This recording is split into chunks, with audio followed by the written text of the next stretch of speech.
very close. Yeah, definitely. You cannot cut him out, especially to John. It's so explosive. Like, look at this right here. This damage, he is dead. So much damage. One great guess, and that's what we're going to see. Spoke to Gentleman Thief earlier today.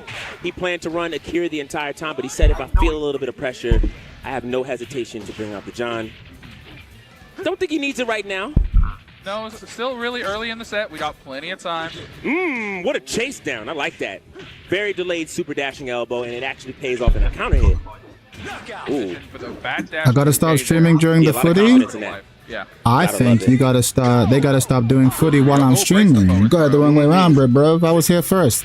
2P, lots of heavy pressure. GT wants to get this over with. Oh, you watching? Combo breaker top 8. Smiling all weekend, by the way. What's up, when Son I was hanging Junior? out with him, he was just all cheers, very confident. He actually prefers to play on the stage anyway, so like he's very happy, and you can kind of see the way that he's playing. He's doing his own thing, no pressure. Right. Yeah. Here we go. Forward throw there.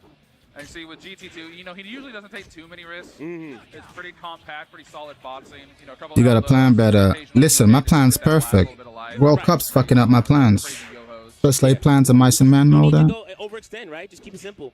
A few delays here and there. That's probably the bigger bets that he's making. Got caught ducking in that scenario, unfortunately. You weren't. They've been going for 22 minutes. Yo, my stream's been going for longer than this World Cup, bro. Fuck out of here. World Cup just started. My stream's been around for years. You can take this round.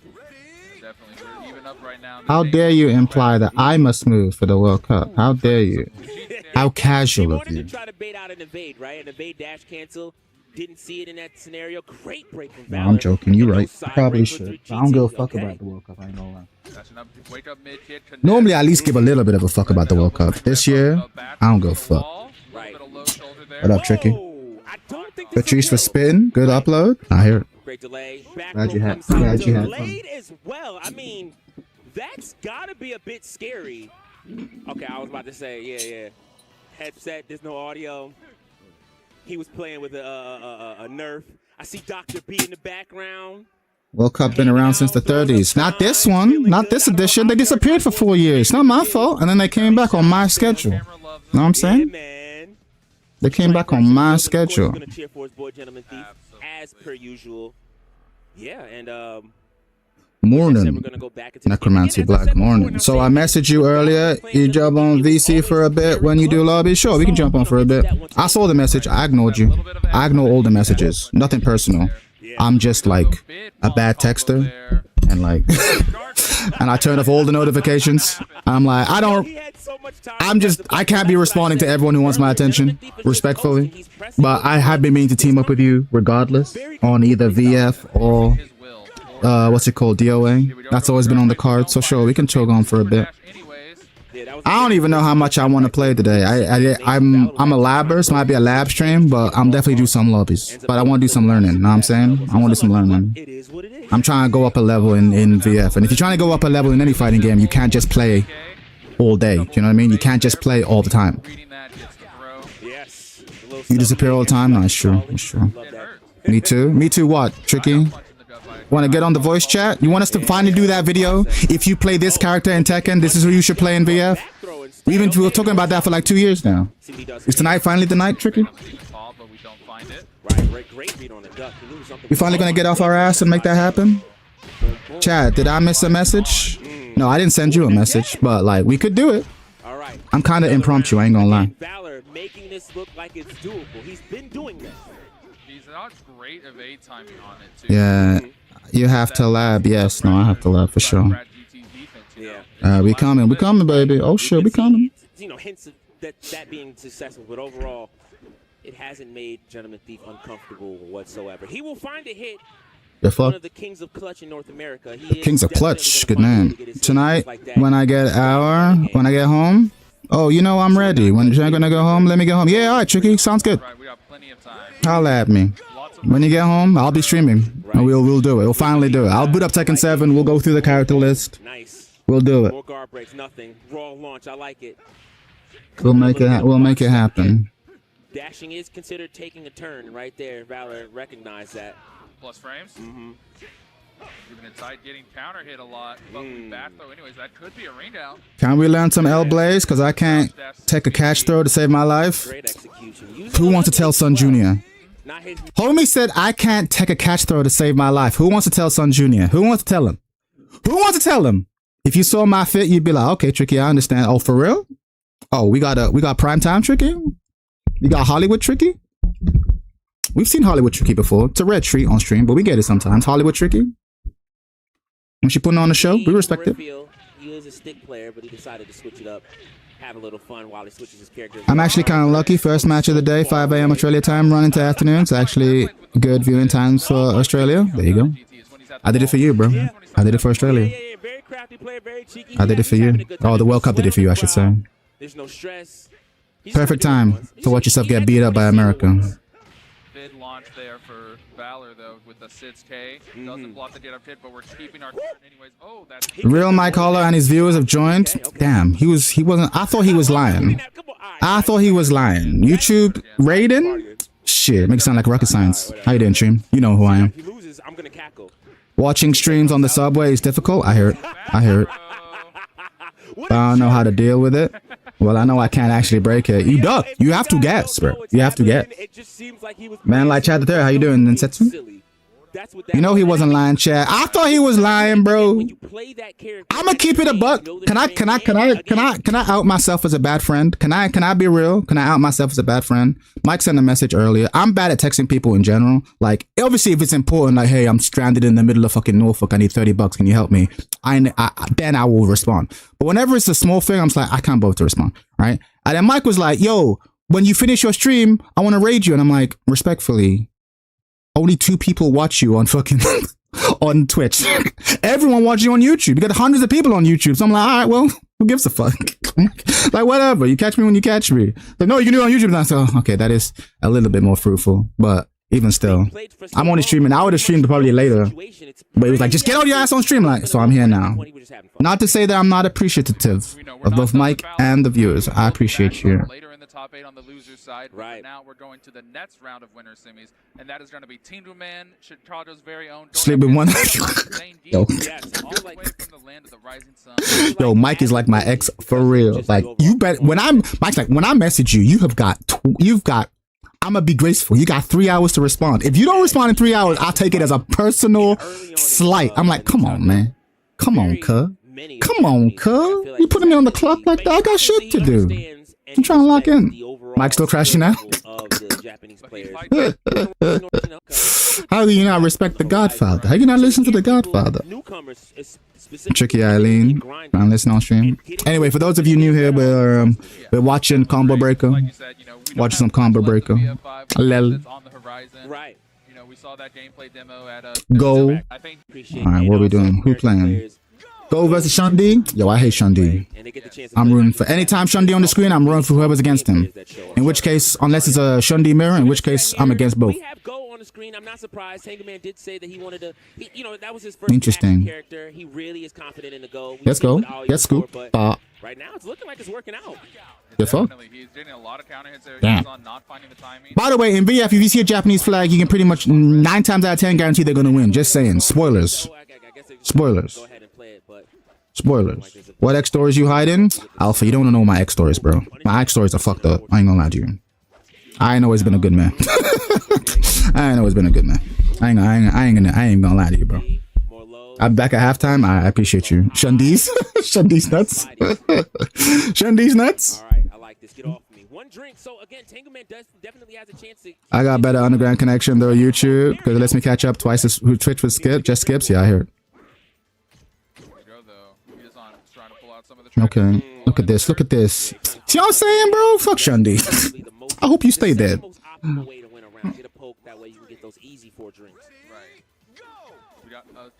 Although it's sounding like Vanessa ain't coming back though. According to the latest interview. Oh, that duck. Yo, look at the speed of this duck though. Can we talk about the speed of this duck? Like the twitchest of ducks. The twitchest of ducks, bro. The twitchest of ducks. But a couple different tricks we can pull out. Yeah. Oh my god. Bro. Jesus Christ. He ducked before he even put the input in. He ducked. That duck came from the future. He dialed in that duck from the future. Once it activates, expect backdash show on from Itazan. Get fucked. Let's go. Nice little toss. John D, what people Right. want Jamie and Street Fighter 6 to be. It's true. It's true. Well, no, Vanessa. Yeah, because they were like, they didn't say Vanessa's not in it, but they were like, Right. But they're gonna play it out. you know, in the They past we agreed made to it. characters. Both players. We made a move set and then we made a character around the move set. Now we want them to fit in the world. It kind of implied that Vanessa ain't gonna be there. Now we're gonna go up to And 14. like Cielo, Yeah. although he does look cool, he's got a bunch of Vanessa's moves. I'm like, that bitch ain't coming back. Or if she is, she's gonna get redesigned. She's gonna be DLC. Damage he does. For example, the follow up to Chalon is very scary. Yeah. I like the low parry. Time option. traveling. It was just late. I mean, Buff early guy. Oh season. shit, we got a buff guy raid. How we doing, buff guy? Read there, but just a little too What's up, man? fast. Y'all might not enjoy this. This ain't gonna taste. This ain't taken. This is VF. We watching Combo Breaker, last Combo Breaker, top 8. Virtua Fighter. So much damage on that back throw. Glad to have you here, though. Unlucky is that Hope you're doing well, Tankman buff guy. actually did crouch dash. He Pain, just on the 100% pain. last active frame of that throw. Oh, get fucked. Got clipped for it. Good. Oh, parry. Get off me. Back throw comes out. Still a huge chance. Again, go is That throw animation's explosive. fucked up. Yeah, One any touch on the here wall. could kill. All right, guard Block. break. Oh, about it. Neutral throw. Very crafty. All right, what's he going to do from here? He's going to wait. Oh. And yeah. Idizan is the That king move is of that. disgusting. I hope you're well. I am well, man. I hope you're doing well too. It's good to see you on the Tekken, back in the lab, and back in the Tekken labs where you belong, buff guy. You know that's your natural habitat. I look forward to seeing what you've discovered. Hey, Chad, how's it going? I'm doing well, Joel. I hope you're doing well, pal. Sean D considered high tier. I don't really know about tier lists. Tier lists are kind of inconsistent depending on who you ask, but he's definitely powerful. So we'll see what Yeah, happens. Maybe the hell sound, yeah. you know, holding Even the did some back. ranted. Oh shit, he's back. He's back. I know you had this like ego thing about like I don't want to do hitbox, but I'm gonna be real. The fact that you're back and on hitbox, I'm like that's a grown man decision. Take care of your fucking hands, bro. Like that's a grown man decision. I look forward to seeing you fucking murdering people on hitbox, even though you're playing Kazuya and I hate the character. My love for you transcends my hate of the character. I can't wait to see you fucking people up. Here's a theory. Vanessa is Cielo's master trainer. I doubt it, bro. I doubt it. Headbutt helps a ton. Yeah, for sure. I'm gonna get a quick reset. Make sure the sound is all good. It's a grown man decision. I know a lot of you Mishimers are like, oh, it's cheating. I'm like, bro, it's 2028, bro. Oh, 2026. Grow the fuck up. Like, yes. Just get the shit down. Make it happen. Take care of your hands. Can't be mad at that. And these guys are playing for a big prize. I'm at the station waiting. Well, Idizan just Bro, my love for you transcends your hate for kids. Yes, he will be ineligible to qualify. How goes it, Tricky? Yeah, how goes it? North America. Let's see what we got. The throw. Still, Bam, all right. Got extra drinks. So for those of you who don't know, surely you know, this is the only character who has quote-unquote meter, right? He's getting more and more drinks. He does more and more damage as the number goes up. He has access to certain moves. Certain moves are so powerful that they cost drinks. It's like meter. Absolutely. And I hate him. Of it too? I mean, that's half the fun right there. That's a fact. Okay, didn't tech. No Ted into the guard break. Yep. Call out by Okay. What a duck. Very nice shoulder as well. Yeah, Tenguman's definitely studied the Shun matchup as much as possible. Let's Side go. turn break. Oh, I love that. Another break. That is one of my favorite animations in this game. It's very simple, but it's just like, I'm just going to punch you in the fucking mouth. This one. Counter hit. Fuck you. Did you say anything about what characters similar to Tekken? No, I didn't say anything about that. We'll discuss it when you come online. When you get home, we'll make it happen. Still his turn though. Another break. Motherfuckers were acting like he wasn't top 20 since the game released. I heard the character was weak before Revo. That's what I heard. How did that happen? Dude, I got a hitbox coming in as well. For a lot of games, it's if I'm playing a game that's execution heavy, I'm playing hitbox, bro. Or a character, I'm playing hitbox. I don't care what no one says. But you know, I might get home late, right? That's fine. I stream late. It's fine. When you say late, how late are we talking? Are we talking 3 hours or 8 hours? If we're talking like 2-3 hours, that's fine. I'll be here. If we're talking like 8 hours, all right, fuck you. We'll do it some other time. I'm out here in DGen. Lol. Back dash into the low counter hit. Speaking of back dash. Oh, fuck. Don't let him drink. Good throw break. Yeah. Go, Brian with no strings, basically. Like 11 p.m. EST. What is it now? EST. Didn't work out either way. No honor, dishonor family, 100%. And I honestly feel like he was definitely paying attention when we saw Jabu Jabu. All right, fair enough. Versus Idizan and how close that could have been. Right? New train. 6:30. All right, cool. That's a lot actually. Definitely. 9, 10, 11, 5, 3. Ooh, that's a lot of damage. That was fly. I like that. Trip hits coming out again. Right. 6 hours from now. It's like, god damn it. We're gonna go up to even It's a million years from now. Good rip of damage on that throw. Super saucy, a lot of plus buttons. Watch out for the jet. Get hit. I was about to Talk say, shit, get hit. In a low high. It's coming, by the way. expected. Right, it's hard to do though, because he could do that, or he could just back away. And Oh, that move. Guys, get familiar with this move. This move is, I fucking hate this move with all my heart. I can't stress this launcher. This shit. Look at the way my man. Look at Shundi's feet real quick. Look how this motherfucker be sliding for no reason, bro. Is this the power of alcohol? Look how he slide forward, bro. What are we doing? What are we doing, Shun? It's hard to guess what the Shun wants to do because he has so much. I'm not gonna lie. My immediate guess always is backdash Cho'On, and if you tech roll right, you eat the meaty mid, which is plus on block, launches on. Shun is top 20. Yeah, 100% top 20. Broken move. I'm trying to find shoes for Evo Vegas. My old pair was dying. Oh, I hear it. I mean, honestly, if he's when is Evo Vegas? Next week? Am I in Taiwan when it happens, or is it before? So you got to mitigate the damage as much as possible. We did see hints of that happening, but again, my brother go floating. Nah, he got it. He got my man on skates. Seems to always just snowball from there for you to zone. What's up? What up, mister? Hard to keep him down once he gets to that big throw. Get some drinks in. 3 drinks for no reason. That's right. Shoulder comes out. All right, I like it. We don't need drinks. We need damage. I like that a lot. Oh, that moves. No. Okay. Oh, the step. Oh, man. You going to burn them, Chad? No, I'll be in Taiwan, I'm afraid. Is this the power of alcohol? Yeah, basically. Here we go. Oh, my. One more time. Look at how this motherfucker be sliding, bro. Look at the distance of this move, bro. Oh, my God. There was no need. 6 drinks, expect. Oh, no. Bad breath. How rude. That's like taking bad breath. Only you can punch in this game. He just won't stop floating. Put him down. We're up to 12. Sean is proof that alcohol is dangerous, 100%, but for all the wrong reasons. The low. Right. Looking for that low parry again, doesn't find it. Oh, we drinking. 16 drinks. Oh boy. Oh boy. Oh, second hit. PK. I was gonna say we've reached the point where Itazan is gonna mash. Oh, 100%. He's gonna get another yeah, we're done just like that. Bro. I mean, he was Japanese. He's Japanese. He was gonna win. Tengu Man just ain't Japanese enough. If Tengu Man was more Japanese, he might have had a chance, but he ain't Japanese enough. Fortunately for us, he ain't Japanese enough. Close it out though. Right. So just being able to. Alright, here we go. We got some Akira and Taka Arashi. Alright, let's go. I assume your schedule will be completely different. I mean, we'll see. Exactly. I gotta get a second laptop before I worry about schedule. I want to start trying VF properly, but I'm not ready for Vanessa to not be playable in V6.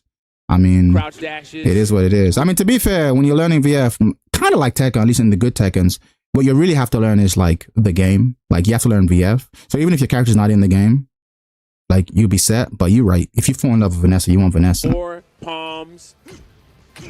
Oh, that's a duck. You're right. Very nice. Just explosive. Again, I'm just holding forward. Step. Good step. Hold it. Okay. It's working so far. My tummy hurt. Yeah, very aggressive. He specifically plays this way against Taka. He just runs all Takas down. I noticed that. Nice chop. Get fucked. Oh, and it sits him down. I like it. Bye-bye. Very dangerous situation. Stomp. Oh, and he's not watching his feet. That can actually be a very big tell. Uh-oh. See what he does with that, though. Good step. Break the throw. Good shit. I like that. More elbows coming out. Oh, through the throw. I was gonna say, oh, nothing after the unblockable. Nothing. Do the unblockable? You ain't do the rest of it? Not letting the speed demon run his way. Oh, we plus. And as we said before, then he slowed down, and that actually gave Christian a chance to start hit confirming pistons. And then we got Street Fighter 6. Street Fighter 6 looks fun. I ain't gonna lie. That new Filipino girl looks alright. A lot, Christian, the way he's playing. It's really not. We got Tifa coming. Do what he wants I gotta play some more Street Fighter 6. I might do a Street Fighter 6 stream before I go. Trying to run his course, but the defense is just so solid. Yeah, unfortunately doesn't. Oh, tummy hurt. Let's go. And gets a stomach throw. Yeah. Ready, go! Christian, see if he can slow down again, but not with that. The super dash elbow coming out. Yeah, delayed one too. That was insane. Whoa! Okay. Oh. Christian's kind of eating a few counter hits here. Oh, in the tummy. Tummy hurt. When the throw comes out. Yeah, gotta rid myself. I think this is a good idea. See what he can do with this. Nice. Super aggressive. I hear how dry Street Fighter 6 has been.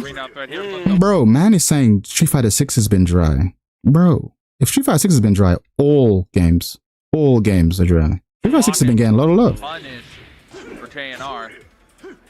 Oh, Tommy hurt. Bro. Yeah, very aggressive. I feel like XTN is playing. I have to dive in too soon. I mean, make it happen. He's putting big moves out when he doesn't need to. We checking. That's going into that palm, that +1. Right. The crouch punch. Oh, they're keeping it small though. They keeping it. Oh, good fuzzy. Paying attention to the way to the way he should be stepping. Oh, get thrown. Stepping away from low lariat potentially. Yeah. So Chad, they say that because the meta really hasn't changed since launch. That's why it's dry. I mean, I guess so. I mean, I guess so. It's still Throw Loop City. I mean, sure, it's Throw Loop City, but what modern fighting game doesn't have just dumb mix? Name it. Yeah, like, come here. I'm not done with you. Give me my suit back. You're right, though.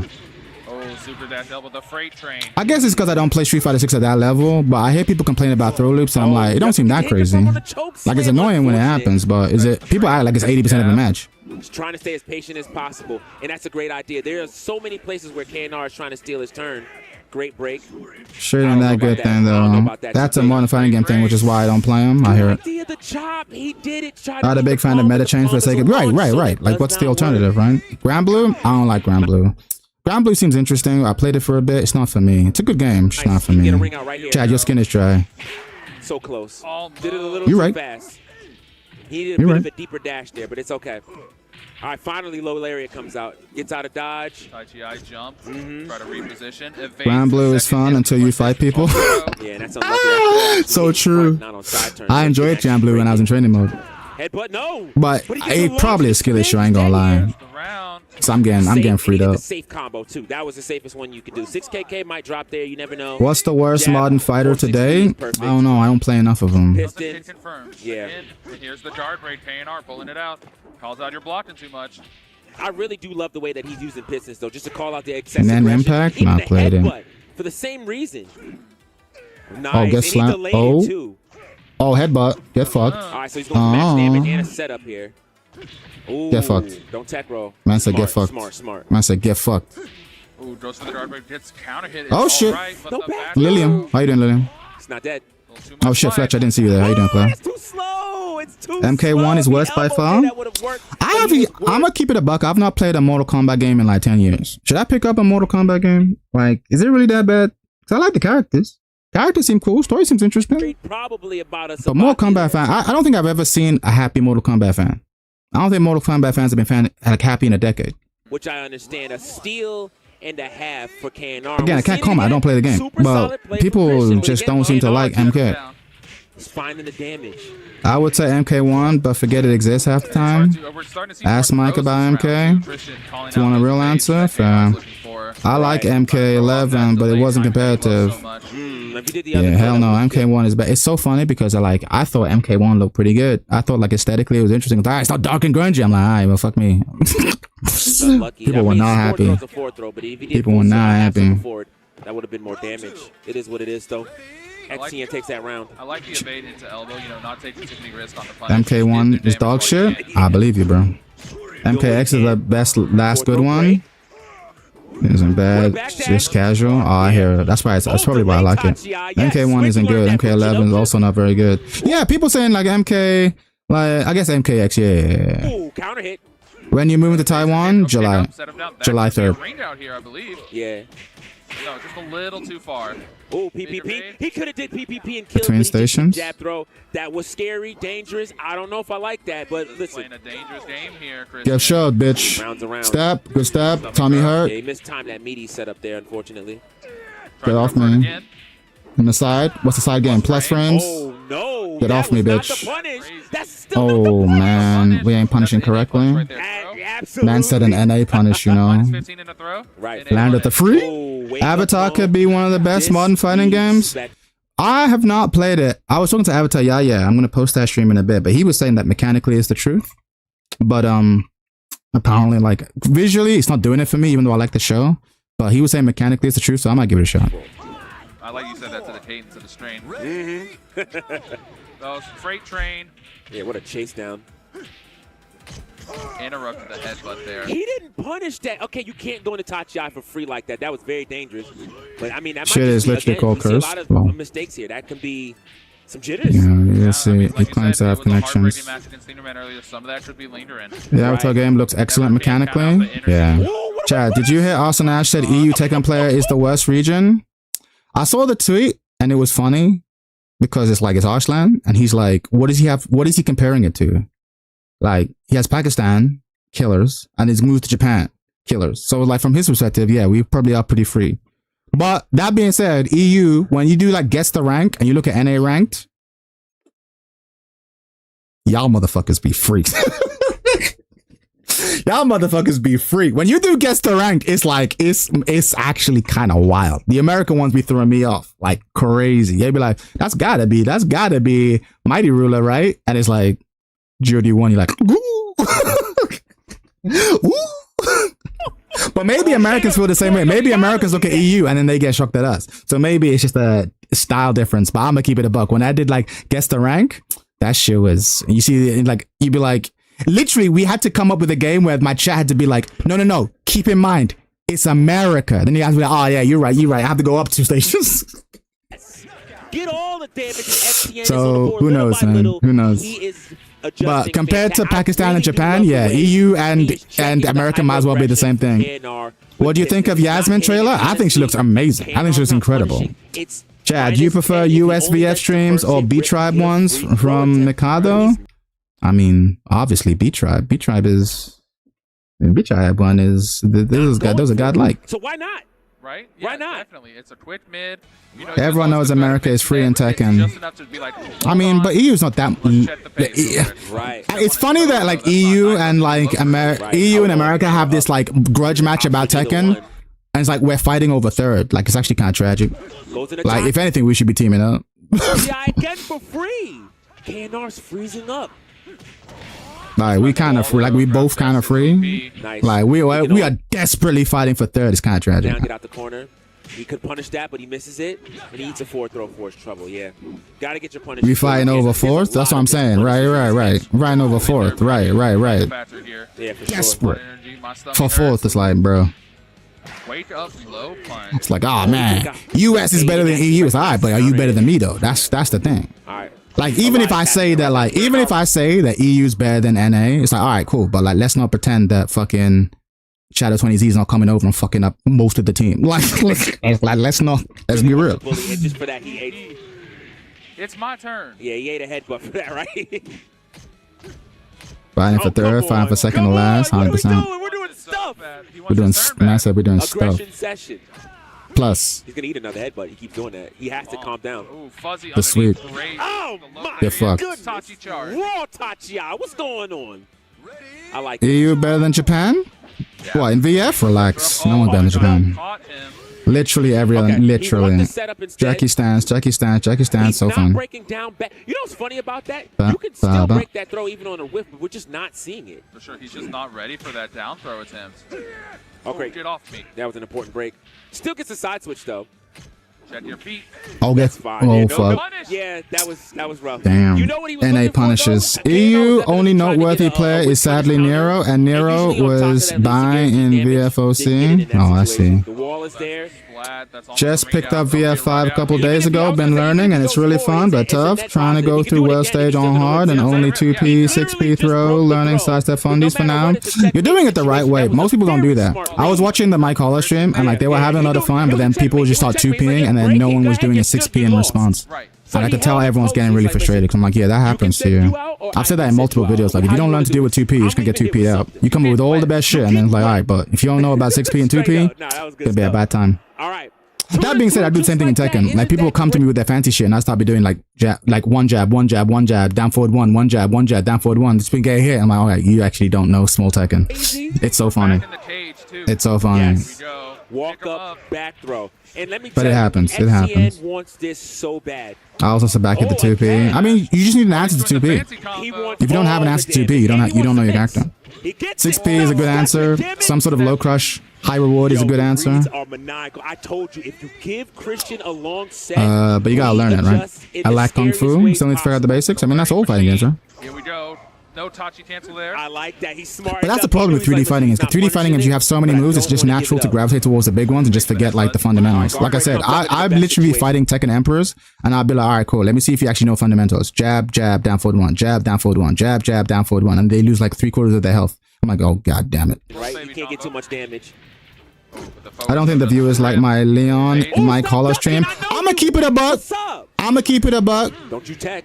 All right. No one likes Leon. But noobs especially don't like Leon. That was a very It is what it is. But you're entitled to go in that stream. You're a fan of the Mike Holler stream. They kind of being salty, I ain't gonna lie. I saw them being upset. It's like, damn, why is this person who's good at VF in the stream? It's like, alright, well, just be one of the asses and step aside. Chad, what is the Pakistani equivalent region to VF? There isn't one. It's Japan. Unlucky. Doesn't matter. This is very big.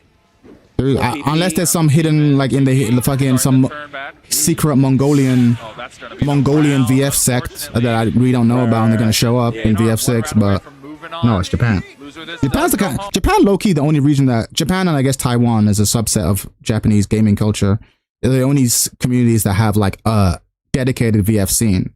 We are in losers. Yeah, this is a big one. Oh, what? Like, because VF, I don't think VF even really had like the, you know how SNK took over South America? VF didn't really have that outside of Japan. Like, all right, it's big here. It's big in Africa. Like, it's never really had that. Just like that, we are locked in. This is insane. I told you this match was very important. Last round of the set. Here we go. Fourth break. Get off me. How about that, huh? Yeah. Taiwan has a VF scene. Yeah, Taiwan plays anything that's big in Japan. Hit Pistons again. But it's a small country, right? So take that with a grain of salt. But yeah, they play. They play some Tekken. They play some KOF. They play some VF. Try to find it. Fourth throw break, but that's okay. Chop comes out. Shina 3 in the crossover. And you're fine. Yeah. I do have to find the Taiwan VF scene. Clutch. That was just the wildest. Anyone could have won that. That was the most. Oh shit, Black Star? Bushido? Oh shit. Oh, we about to see some shit. About to see some shit. No, Takahashi, man, fuck Takahashi. Why does America like Takahashi? Cause y'all, is it cause y'all are overweight? Is that what it is? America loves Takahashi. You come to EU, you don't see a single Taka. You look at America, half of y'all motherfuckers playing Taka. Even one of the commentators right now, Shadow should be playing Taka. It's crazy. Huge deal, and he did his thing. So he's here in top 8. Loser side though. Here we go. We start immediately with the forward throw there. Right. For Black Star. Right. Double sweep, set the boots. No duck from. Damn, man, said America fat. I didn't say America fat. Yeah.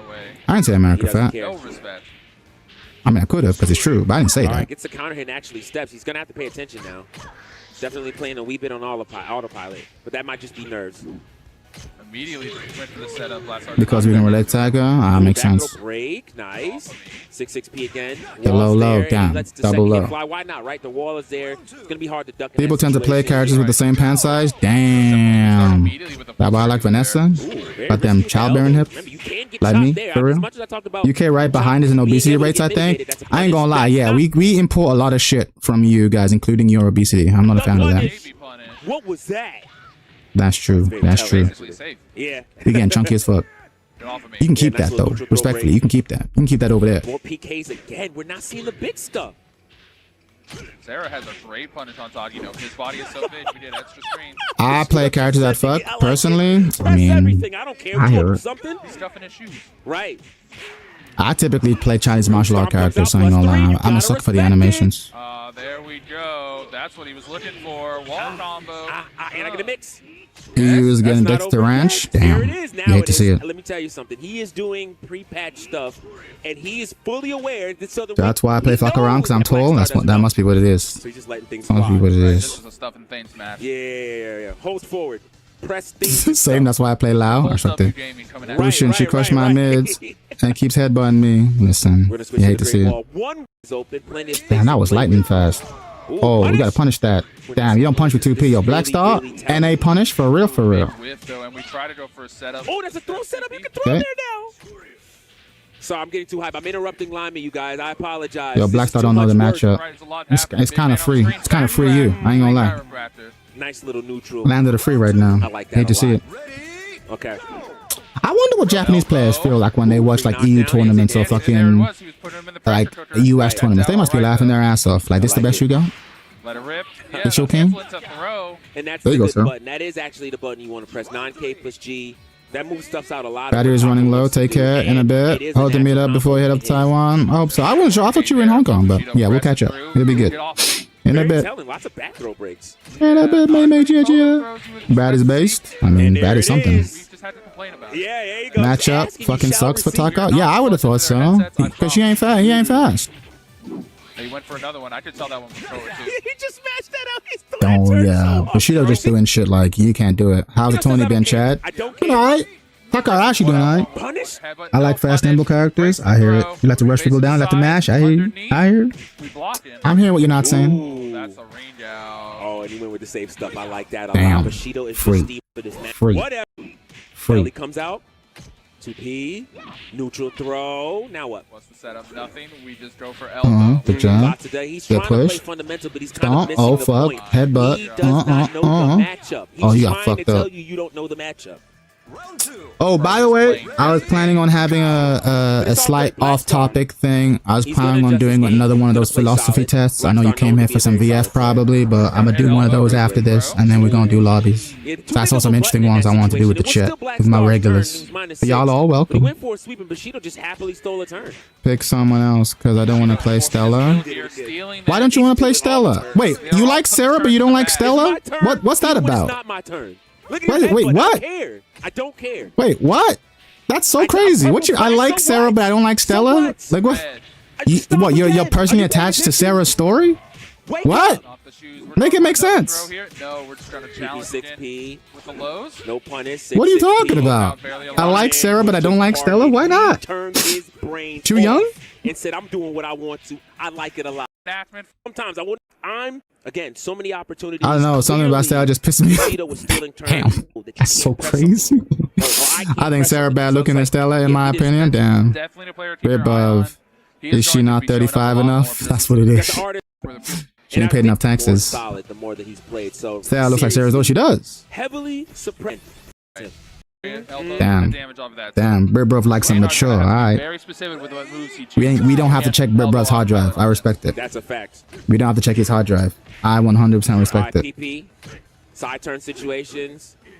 Oh no! Oh, that actually I hit like on the older front. women do Okay. be pig. Brit I Bruv, always get that's it. surprised when that happens because That preference will do you well as you get older. And then, you know, there's a Good shit. built-in mix up there. So it's, I have no authority to talk about this topic as I have zero mechanical knowledge of this game. It's all anecdotal, but I always face way more difficult matches against EU myself against US East Coast. What, you mean in VF? I mean, maybe. I also want him to be taller than me while we on it. Damn, Brit Bruv is... We're learning a lot about our man Brit Bruv. He likes him tall and ancient. I respect it. He wants an Amazoness. He wants an Amazoness. Alright. Alright, Brit Bruv. Alright. Alright. Oh, here we go. I love short women. Damn, it's all coming out now. Everyone experiencing it. Right, everyone post your fetishes in the chat. I like this dashing elbow comes out circular. Definitely not Balor's turning. He's aware of it. Yeah, he's trying to I've set been up that lucky. I've guard met beautiful women of all types, all colors, all nations, all sizes. Right? I've also met annoying women of all types, all shapes, all colors, all sizes. Blowing up.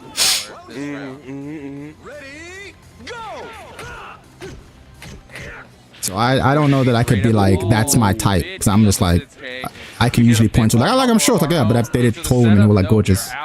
Like, I like women with large breasts, okay, but I've dated women with small breasts who are gorgeous. It's just like, I don't know. I don't know. I do like Asian women a lot. They also tend to be tall. Wait, what are you talking? That is the opposite of true. So far. That is the opposite of true. What do you mean? I like Asian women a lot and they tend to be tall. That is not true. That is a self-report. You've been watching tall Asian porn. That is a self-report. The opposite is true, bro. The complete opposite is true. Chad, you can't be red. Yeah, I mean, he was really frozen there. He didn't even like fuzzy guard, crouch, stand block. None No of that exceptions. stuff. He kinda hung out I there. did my black women in VF. No exceptions. You might be in for disappointment, bro. You might be in for disappointment. You might have to set up with Idris Elba. You might have to settle for Idris Elba, bro. 9KP. I'm gonna keep it a buck. Ducking, walls there. You might have to settle for He Idris was Elba. ready for it. If she don't make it, I'll play Stella, I guess. Yeah, you might have to settle for eat yourself, but I'm gonna keep it a buck. I've been saying it since I saw... the moment I saw Cielo do Bunker Buster, I'm like, yeah, this bitch might not be in the game. There's no way you'll give... It's like, if you were watching a Tekken trailer, right, and you saw someone do Dragunov's run into Dragunov's tackle, you'd be like, oh, Dragunov's not coming back. You know what I mean? Or if you saw like Master Raven, right, do Raven shit, like, oh, okay, Raven's not coming back. Like, that's a safe assumption. That motherfucker's not coming back. Chad, do I really need to learn evasive fuzzy guard when I want to main defensive characters like Oi? I mean, the opposite is true. If you want to learn... If you're playing a defensive character, you have techniques that can cover for your lack of fundies. You almost need to learn that more if you don't have defensive techniques. So no, the opposite is true. I mean, if you want to be good at VF, you have to learn that regardless of who you're playing. But if you're playing Aoi, you can afford not to for a lot longer. Yeah, the opposite is true. Good duck, but also actually whiffed, so didn't even matter. I said they're short. Honestly, Chad needs to learn to read. Bro, I do like women a lot, though they don't tend to be... Oh, you're right. I can't spell. I can't read. You're right. You're right. You're right. Nah, when I saw John, I thought Asuka got ejected. Yeah, true. Although, respectfully, maybe she should have. I'm gonna keep it a buck. Did we need two Kazamas? Either way, palm guaranteed. Yeah, absolutely. I think Jun Kazama and Asuka should be combined into one character called Asuka Kazama. How about that? How about that, Chief? How about that? But y'all don't want to hear it. Y'all don't want to hear it. I don't think I've ever seen Valis Vanessa. I was gonna say, hold on, what's happening here? Yeah, a bit of a whoopsie. Okay. Respectfully, I agree. Asuka ain't been shit since Tag 2. That's what I'm saying. It's like, oh, we're gonna come up with a cool... It's like Asuka and then cooler Asuka. It's like, y'all just can't just make... Why can't you make Asuka cooler? I'm interested to see what you think the switch to Vanessa is. If Vanessa isn't in the game at all, we don't get a new Mai Tai fighter, I'll probably play Cielo. I'm not gonna lie. I can see it, but I ain't playing Cielo. Like, no disrespect for him, that ain't my style aesthetically, and it's not my style mechanically. I need my Lei Fei representation, and I need him to be older, and I need him to have the fucking what's it called? The Fu Manchu from fucking Pai Mei in Kill Bill. Bro, if they give me one trailer and he's got the Pai Mei, it's actually over for all of you. It's actually over for all of you, including the Japanese, bro. I'm maining the game. I'm becoming godlike. If they give me Lei Fei and he's got the fucking Pai Mei, it's actually a wrap for all of you. I'll be like, there's never been a more Chad-coded fighting game character in the history of fighting game. Never, ever. You're all dead. You're actually all dead. I know you want your Yujiro Hanma. Oh, I've learned every martial art, macho, whatever. Nah, bro. Give me that Pai Mei. I'm just better than you. I'm just better than you. I love that every character that has a... Nigga, you already made the game. Nah, listen. Give me that. But I'm super going in. With VF, I'm a big cheerleader for VF, but I'm gonna keep it a buck. I'm not a master. You know this. I ain't gone deep. I've gone deeper. I went deeper into T7 than I did in VF. Although, to be fair, that's probably just because of where I was in my life. But like, I'm going T7 levels. Like, I'm being like, no, this is my job now. I'll finish work. I'm playing VF. Oh, you could have got more damage there, actually. Yeah, I had time. It's true. But also, I can make time. Like, I'm still studying Chinese, for example. I can make time if it matters, right? You can always make time. Don't ever forget that. When someone says they don't have time, what they're really saying is I don't want to make time. And that's a valid call. I'm just not making time. It's a priority list thing. I still want to go to the gym. I still want to learn Chinese. So streaming and stuff has to go in the back burner, right? But if you get that Pai Mei, yo, fuck everything. Oh, tummy hurt. Just like that, we are going to see KNR step up. This is very heavy for what's been and gets performances still. He's very young when he top. I'm going on Pai-chan. Pai-chan, cool. What if Lei Fei comes back and he succeeds in taking some Lao Chan techniques? It's alright, so long as I get my stances. Do what you want. It's very possible. Regardless, here we go. KNR, is that name? KNR. Tango Man, let's go. Why is Tango Man playing Go? I thought Tango Man was an AOE man. Once again, Bushido gave up his turn after that counter hit. Go get slapped. Love that punch. Oh, here we go. Crouch throw. Doesn't go for the mitts, just takes the damage. Right. No point giving him a second chance to break. Right. For whatever reason, I guess Bushido. Chad, for a lack of a better way to saying this, do you hate Tekken now or do you love it for different since VF6? I don't hate Tekken now. I love Tekken, but like, Tekken's just gone in a new direction, and I don't like the new direction. But like, if you like Tekken, I think that's cool. Like, I'm not even saying that sarcastically. They were just like, hey, we think old Tekken was whack. We think we have this new hotness that's way better. And I'm like, I don't think the new hotness is way better, so I'm done with the game. But I can totally understand how people could enjoy it. Do you know what I mean? Yeah, that's unlucky. One jump back. I totally understand it. It's just not for me. Got a ring out there, but he jumped back twice, and he's actually never But I don't hate it. Hate is too strong. Yeah, I really don't like it. Like, Tekken has like a bunch of strings and a bunch of like knowledge checks, but it was worth learning because movement was so good that once you got good enough movement, you didn't have to deal with everything. And if you call things out, you could kill him. You can kill him, right? But if now it's like you have to lab like 30 hours a day just to be in neutral. You know what I'm saying? Yeah. No, I'm not saying it like I dislike Tekken or VF like that. Oh, Tekken, you love it. It's gone indifferent since you're full of VF6 hype now. I'll be honest, I've always enjoyed the mechanics of VF, but the problem is it's like you have to put in more effort to get games in VF. And on top of that, if you want to make content for VF, no one's watching it. So there's so many incentives against you actually putting in the time for VF, right? And also you have to bear in mind that a lot of my people who like my channel, they like me, but they like Tekken, right? So it's like a weird one. So I spend a lot of time playing VF offline. But then if I'm only going to play it offline, then it limits my time, right? But with the release of VF6, I was like, I actually don't care about that shit. I'm just going to play VF because I love VF. And then I didn't actually really think about it. Like, all of a sudden there's a whole new interest in VF. People are searching for VF, it's showing up. And I'm like, I'm getting just as many views on my VF videos as I used to get on my Tekken videos. All right, so now the incentives have changed. I'm like, well, I might as well just play the game I want to play, which is VF. You know what I mean? Right. Whereas before it was like, well, you can play what you're incentivized to play or what's actually more fun to play. And you might think just play what you enjoy, but it's like, but then like you're basically leaving money on the table, and it's kind of frustrating to edit a video and then only have like 20 people watching it, right? Whereas if I spend that same time editing a Tekken video, like literally 6 times as many people are watching, that kind of fucks with your motivation, you know what I'm saying? Whereas now I'm like, people just love it. We should embrace Tekken for the new direction, 3D anime mayhem, it allows VF to go. That's my position, man. I'm tired of, I'm not even angry at VF anymore, I mean Tekken anymore. Like, I kind of laugh at a lot of its choices, but I understand why people like it. If this was my first Tekken, I might have liked it too.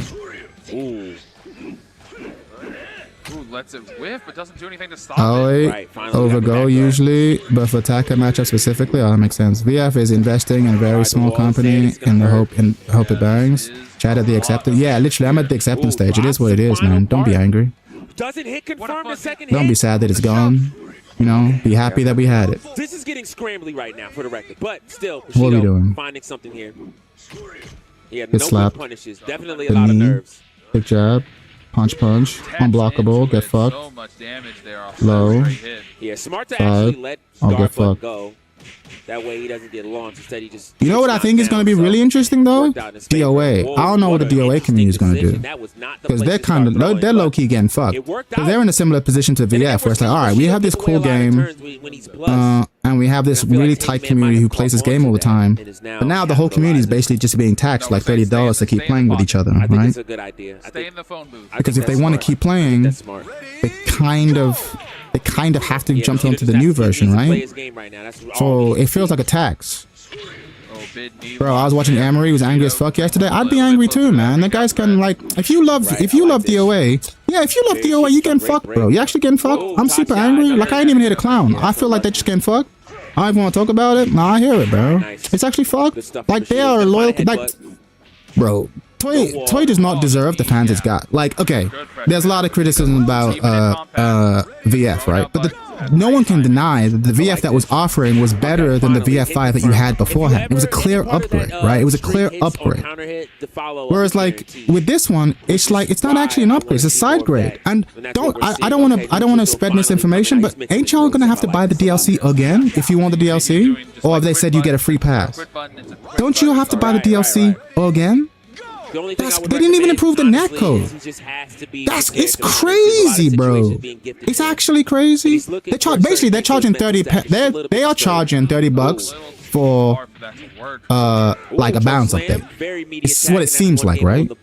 We're definitely Yeah, Chad. I think DOA 7 is fucked because DOA 6 last round is so dog shit, low effort. Where you taking it? Yeah, 5. It's like, that's what I'm saying. It's actually an upgrade, like straight up upgrade. And each re-release is like straight up an upgrade. Training room. So it's like, even if you want to argue that they haven't done enough, you can still be okay, but it's still better than what we were playing, like objectively. Mayan Cooler, you gotta rebuy Mayan Cooler, I would. bruh. That's crazy. Make it 2-2. No, I wouldn't do that to That's myself. so crazy. You have to buy them again, bro. They're making you buy. That's so wild, bro. That's actually disrespectful. Very interesting choice. Yeah, the DOA community deserves so much better, man. Right. And they have for like a decade. You know, it should be something comfort that. That's so. I'd be pissed. I'd be pissed. Get off of me. And DOA is always going to have a tough time because DOA is a bit like Tekken in that, like, if you want to be good at DOA, you have to lab a lot. Because that game's got Tekken ass strings.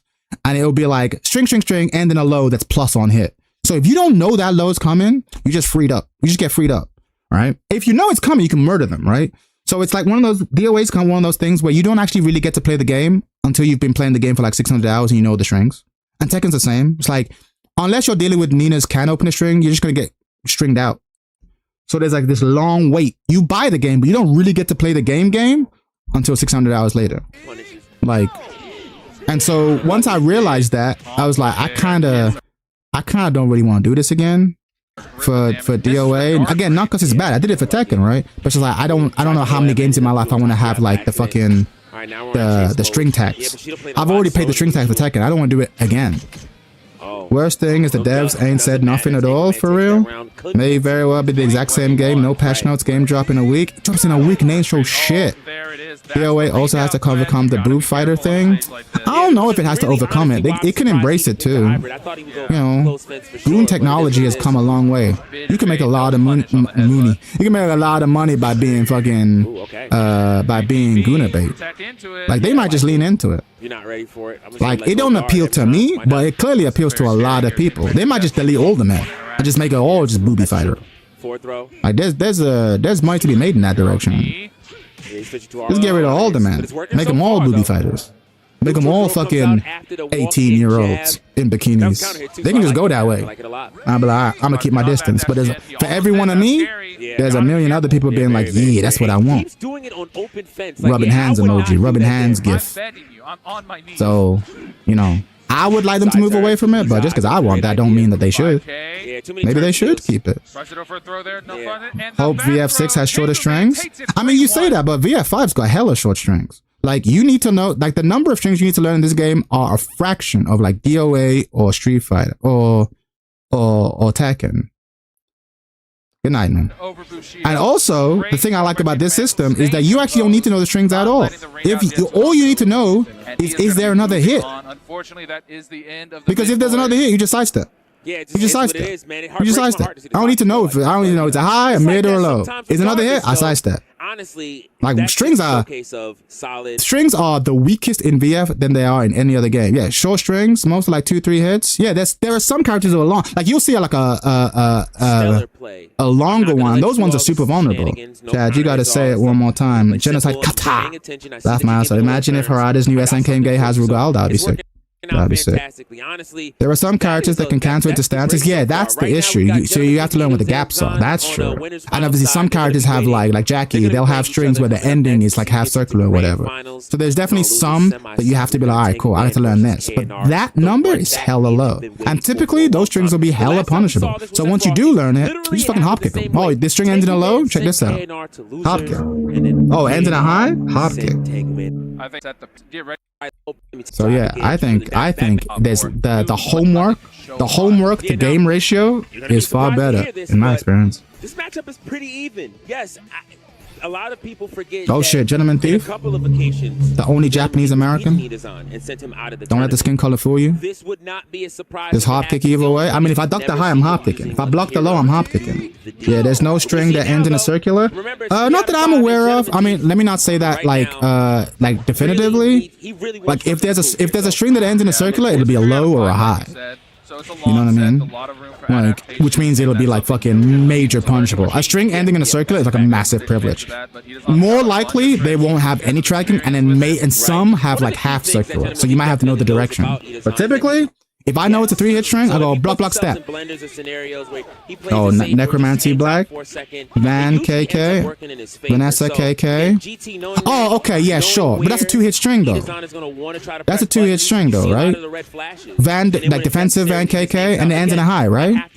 So I just duck it and I'm that's what I'm saying. It's like, okay, the homework is if you see this first kick, duck the second, right? Okay. Yeah, EX high. So just duck it and murder her. Like it's like, you know what I mean? Like she's taking a massive risk every time she throws that out. Yeah, you got a duck. Yeah, that's fine. Right. And I mean, so those, I'm gonna keep it. I don't know about you guys, but those are the strings I want to lab, because if I can launch punish you for learning the string, then it makes it worthwhile to like lab it. But if the only thing I get for labbing the string is I get like a fucking 12-frame punish, I'm like, this is so much work for so little reward. But if you teach yourself to on reaction duck Vanessa's KK, you murder the bitch. Your win rate goes up by like a good 6%. Not just from Pi has the both a half circular and the low is hella punishable. Right. Most if a full circular is typically going to be low or high. And if it's coming out of a string, it's almost definitely going to be a low or high. Lots of string end in circulars, but a lot aren't natural. Yeah. Strings are combos.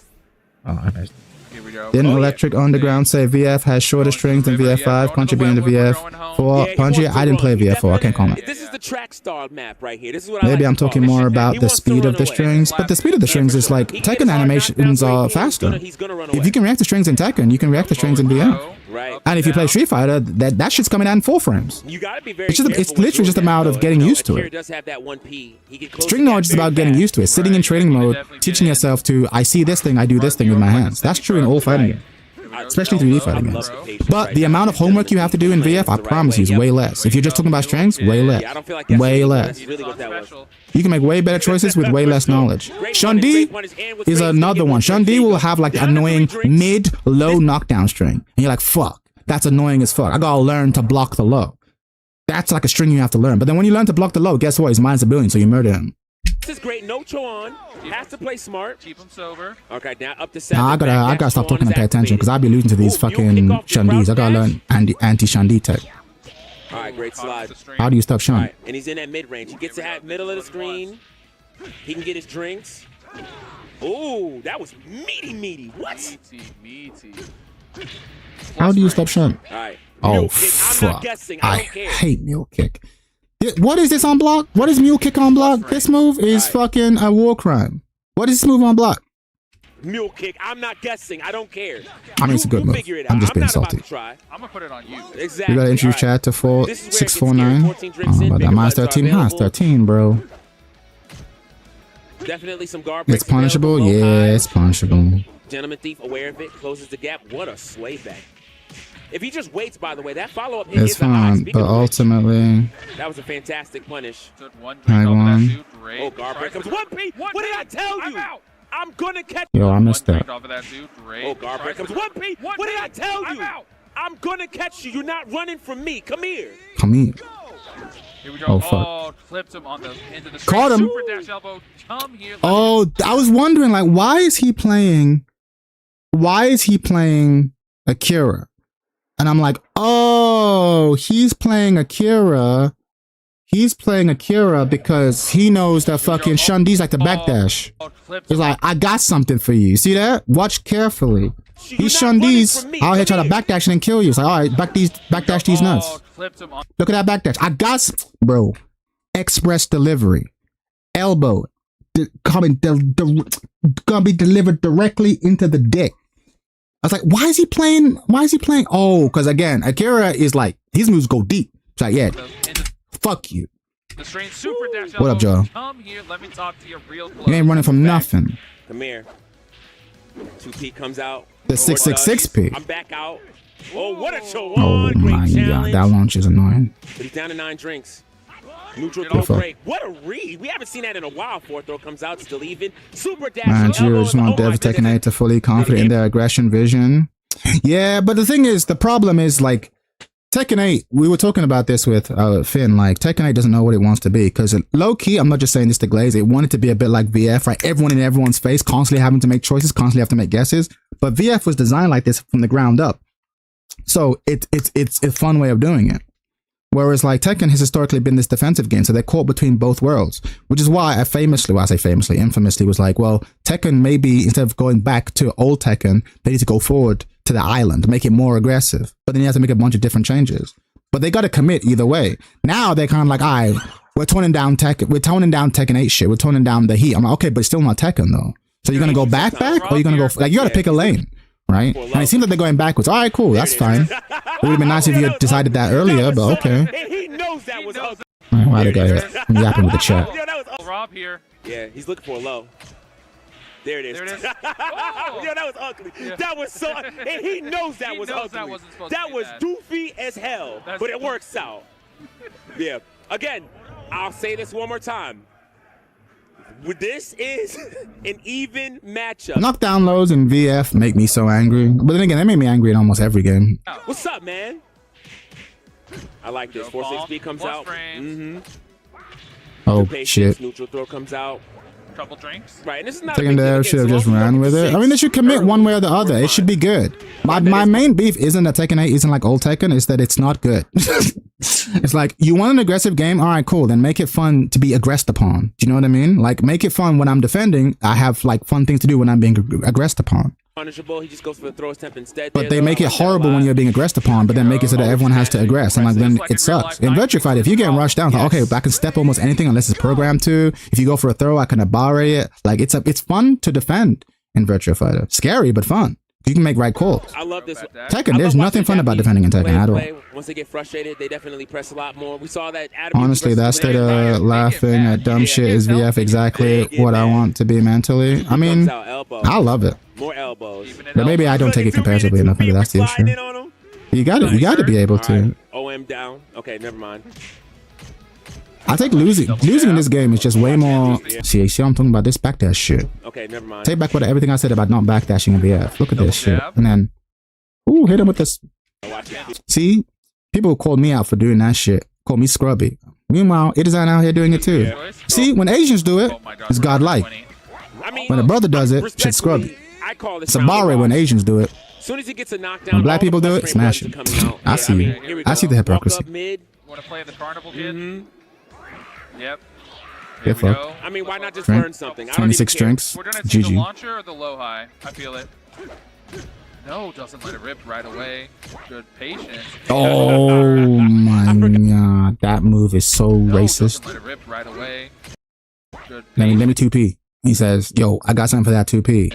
Get fucked. I forgot that was in the game. That's right, get fucked. That bait is so common. That is a Shundi special. Look at this evil man. Great stuff. You always gotta remember the Losing in VF always feels okay. I see you. Exactly, the Rock Reaper. Exactly. I'm always like, oh, it's like that? It's like that? All right, cool. Oh, we a Barian. I got something for your ass next round. I got something for you next round.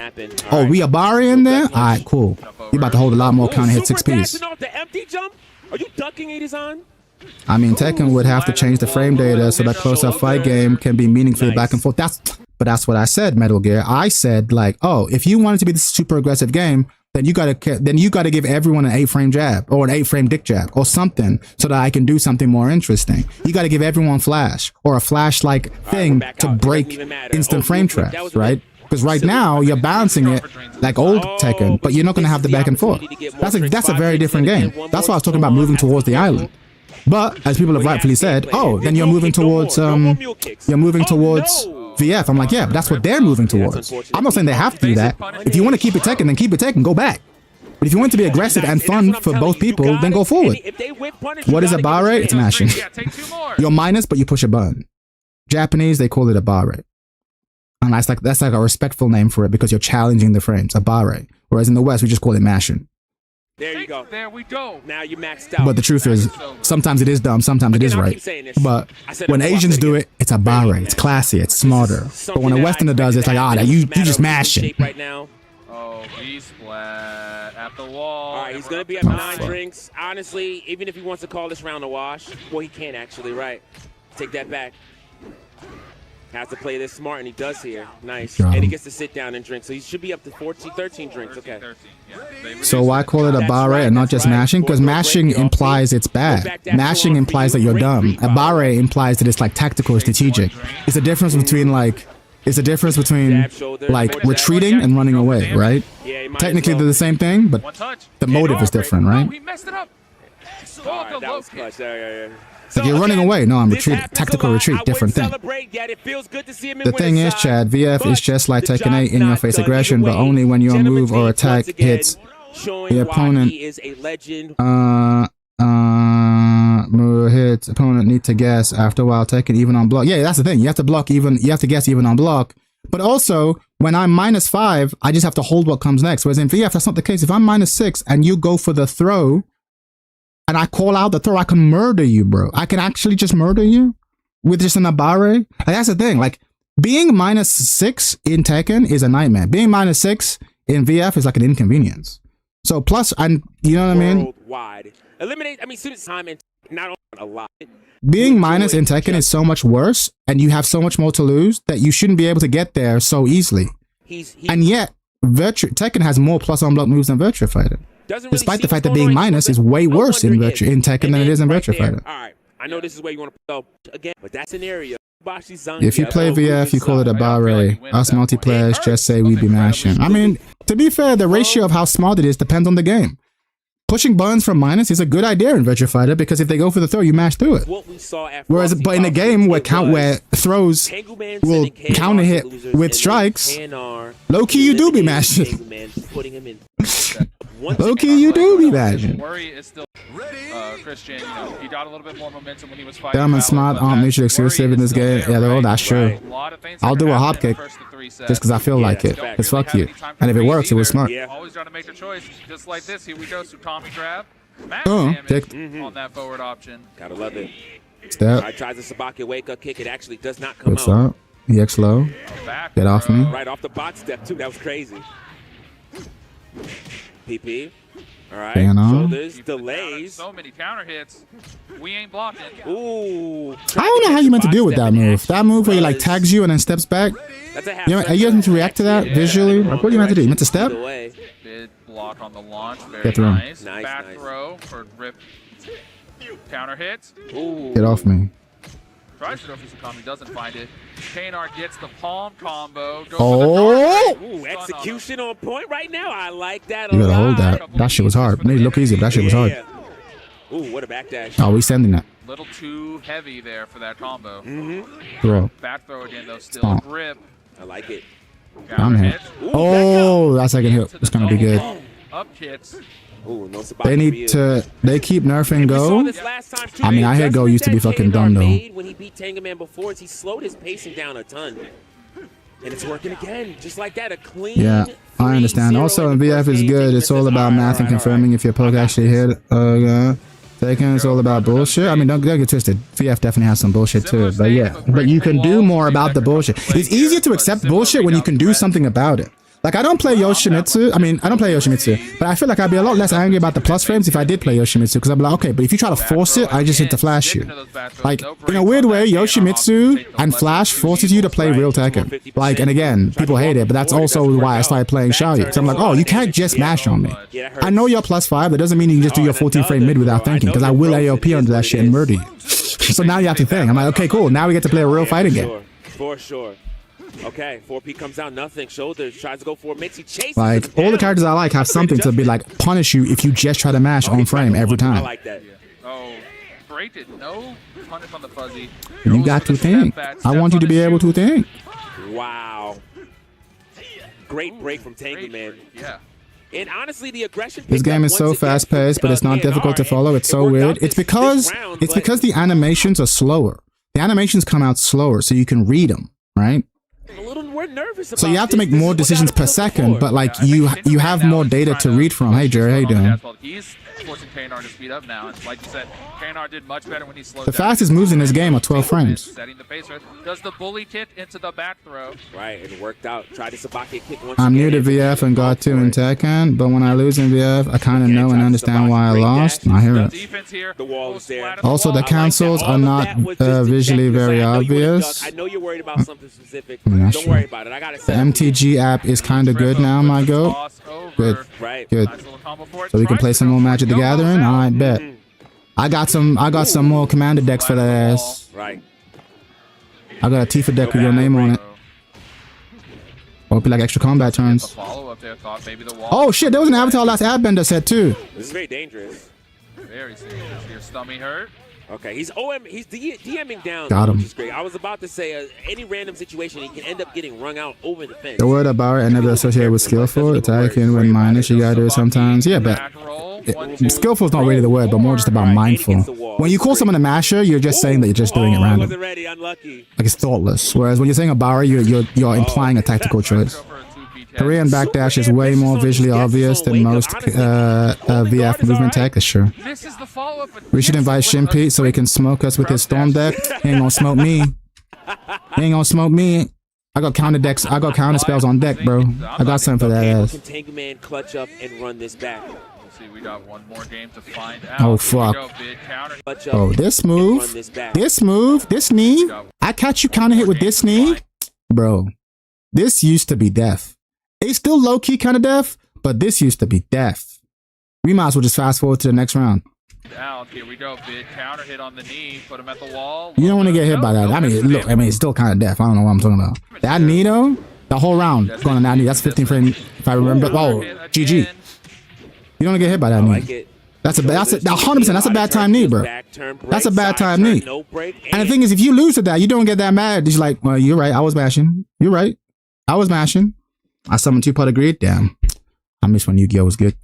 Rest in peace, Yu-Gi-Oh. Oh wow, again. Get up low. Really trying to ambitious. I've said it before multiple times. What happened to Yu-Gi-Oh is what happened into Tekken right now. Yeah, no. I said it before. If you know, you know. If you know, you know. It's literally the same thing. Yeah, he definitely sat and talked with somebody after. What up, aggressive? Oh, second hit. Chad, are you also a hard controller player? Yeah, I mostly play. I just play controller.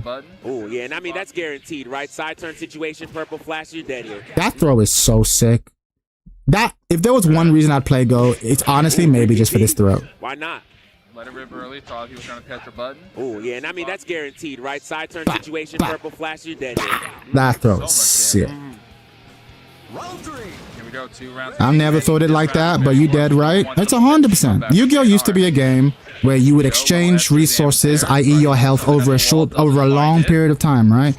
But the list of moves you had that were powerful were limited. Moves were like costed efficiently, like, you know.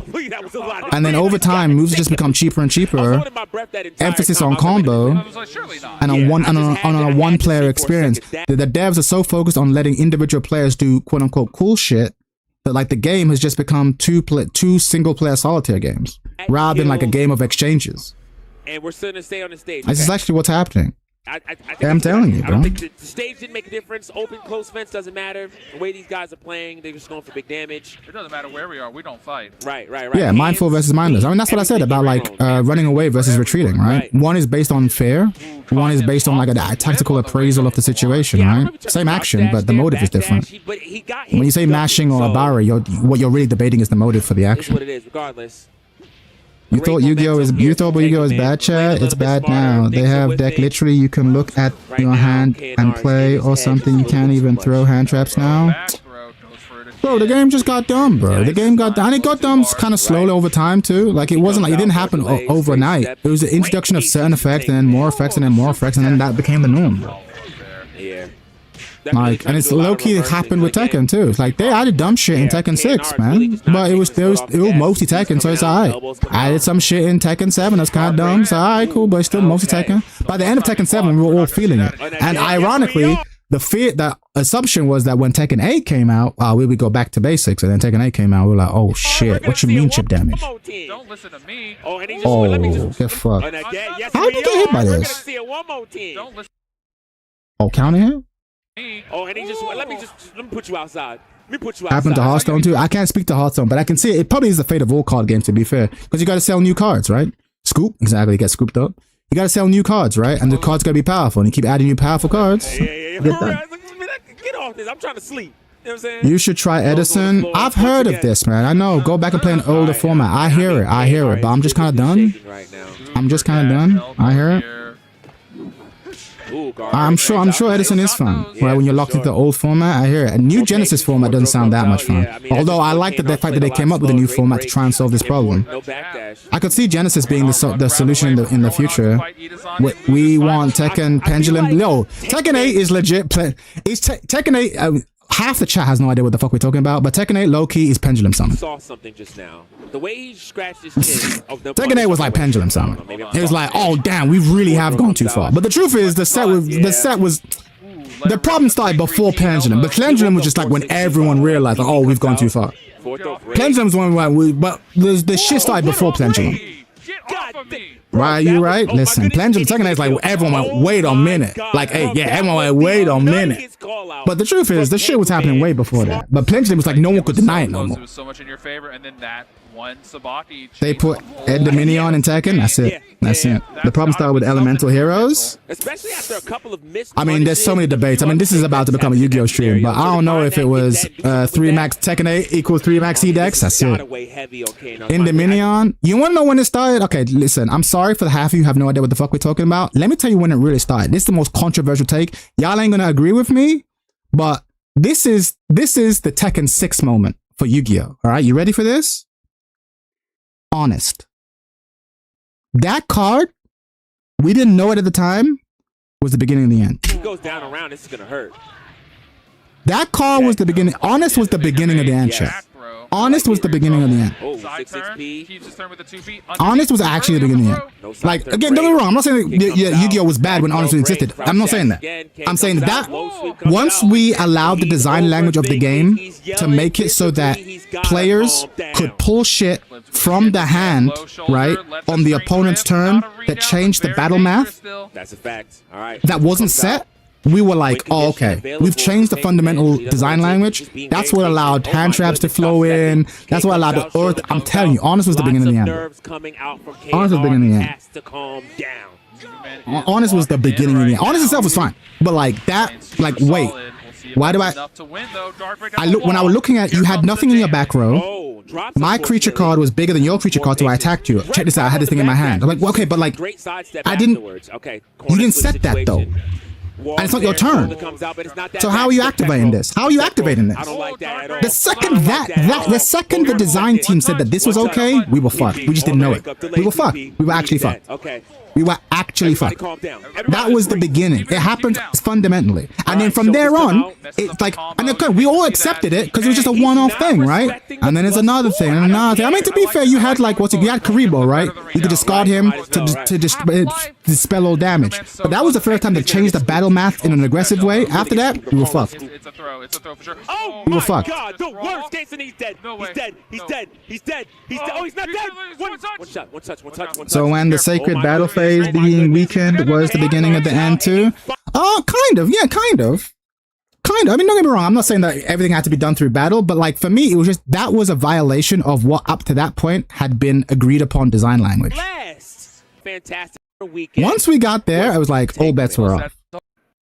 Because good design isn't just about what you put in, but it's also about what you forbid. We don't let this happen. It's so much about what you forbid. Oh, your character has an electric wind guard fist, you don't get a hop kick. Forbidden. Or you get this, it has to be minus this. Forbid. Like, you have like hard design rules. And when you start making exceptions, okay, everyone should have an exception of what makes them special. But when the exceptions start to creep into the core design rules, okay, we're fucked.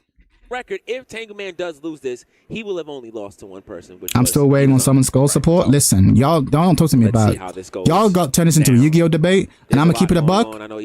My favorite archetype of all time, fucking UA. That shit ain't never coming back. That shit ain't never coming back. For Tinderbyte, such a Kanar, very I love UA. UA was fun. Not as much. He likes his social distance. Yeah. Dark Honest was one of my favorite cards when I started playing. Felt very powerful. Little did I know. Honest was the beginning of the end, bro. Damn, UA's base. I love UA, but UA's bad, but it's fun. I love UA. UA mechanically was just great. That was great design. I thought that was a great archetype design. What's your favorite archetype? UA. UA is my favorite archetype. I thought that was great design. I think aesthetically it's great design. If you play UA, you're wasting everyone's time, Chad. You're right. And he still managed to make it. You're right. 3. You 100% right. In this bracket, But fuck you. no slouch. Yeah, at all. You fuck you. I don't know why that made me laugh so much. Oh, you bring UAs. Like, why you wasting everyone's time, bro? Just scoop. Just scoop, bro. Just scoop. Like, you're right. You're right. River, yeah. You're right. Expect the chase. What decks did you run? I was never competitive, I ain't gonna lie. So maybe I shouldn't be yapping as much. But I played like I played Monarch. I played Dad. I played fucking Darkholm Dragon and then realized it was broken. I played Mystic Valley or Mist Valley. Mist Valley Apex Avian. I had that shit. Fucking Mist Valley Valken. You put Big Bang Shot, attach it to an enemy. Then you do fucking Mist Valley Valken, send that shit back, fucking discard the card that you attached it to, and repeat, rinse and repeat. You know, any jabs, any fast buttons being put out, another guard break. And then we had, what was it called? Darkwing? Tries to find it. We had some Darkwing. Why do I need to think? Turn your brain on. I even had a Gemini deck. I was always about the jank. I was like, I'll make this work. Spoilers, I did not make it work. I was even playing Gemini decks. That shit was fun. Gallon boxes too, I heard. I want to be a menace at the lunch table community college, 100%, bro. That's it. Get the pokes where he needs to backdash. Champions of the lunchroom, bro. I played fun decks though. But the thing is, I'm also math-minded, right? It's the same thing that happens in Yu-Gi-Oh. You play what's fun, but then you get into the math of the game and you realize, okay, but there's a meta here and I'm way off it. So obviously good skill can overcome a lot of bad decks, but there's a certain point where it's like, okay, but no, you actually won't win unless your opponent like throws. And so the actual design space becomes a lot limited. If you're not playing meta, you're kind of wasting everyone's time. And then, but is meta fun though? I feel like meta's not been fun in like over a decade. But that's just me. I'm a Yu-Gi boomer, I guess. He just had a failed input again. When you knock down Shun the round. Can you remember your very first Yu-Gi-Oh card? My very first Yu-Gi-Oh card? Take one there to throw. Yeah, it was like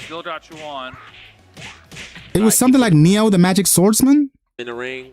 1,700 attack. He's like a cool looking dude with like a sword. Nothing special. But I remember thinking it was the coolest shit I ever owned.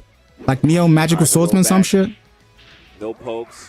Fourth throw comes out once again. I remember thinking the art was cool as fuck. Right, I love it a lot. Neo the Magical Swordsman, yeah. I remember thinking that was the coolest shit. That was my first card that I remember. Yeah, I remember thinking that was cool. This is back when like Mystic Elf was relevant. That was short. I love that a lot. Okay.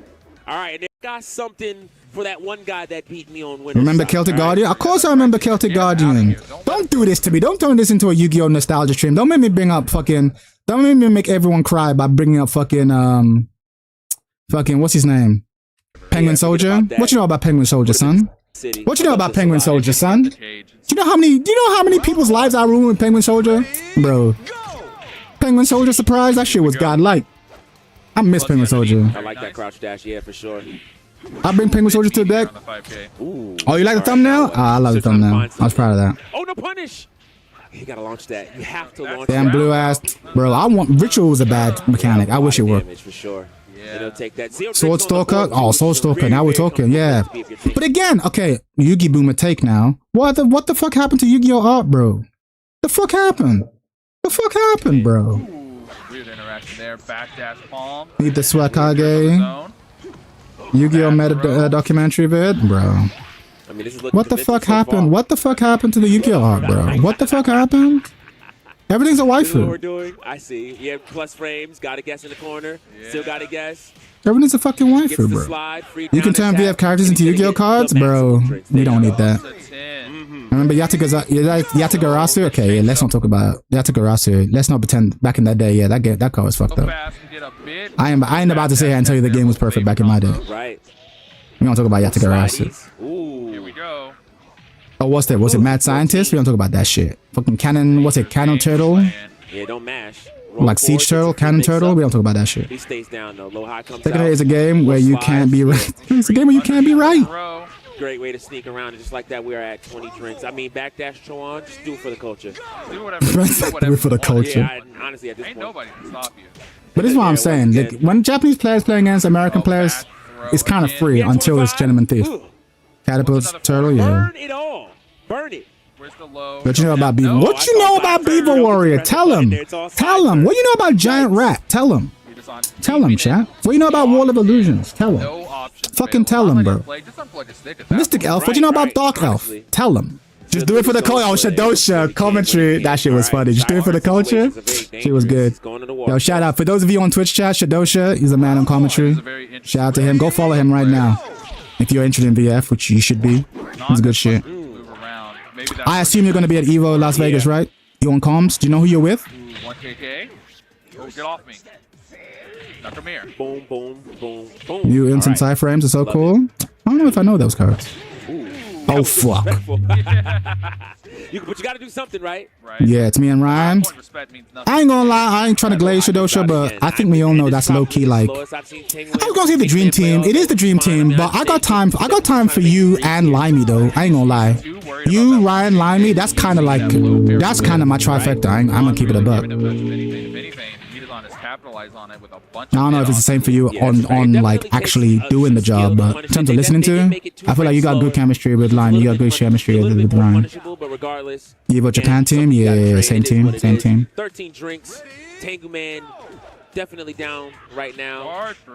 This game honestly seems like one of the hardest games to commentate though, because obviously you can't do it beat for beat, right? There's too many fast choices. Like I'm so curious just to know like what you comment on. Like you almost have to pick a thing and then talk about it while other things are going on. That seems tough. Yeah, mixed up time. I know how to work around anyone so long as we're talking about the game. No, I hear it, but it's a chemistry thing, right? You can only be as good as your partner ultimately. You can carry a little bit, but there's got to be chemistry between the two of you. Was so unnecessary. I feel like, yeah, with you and Ryan, it's good shit. You and Lyman, it's good shit.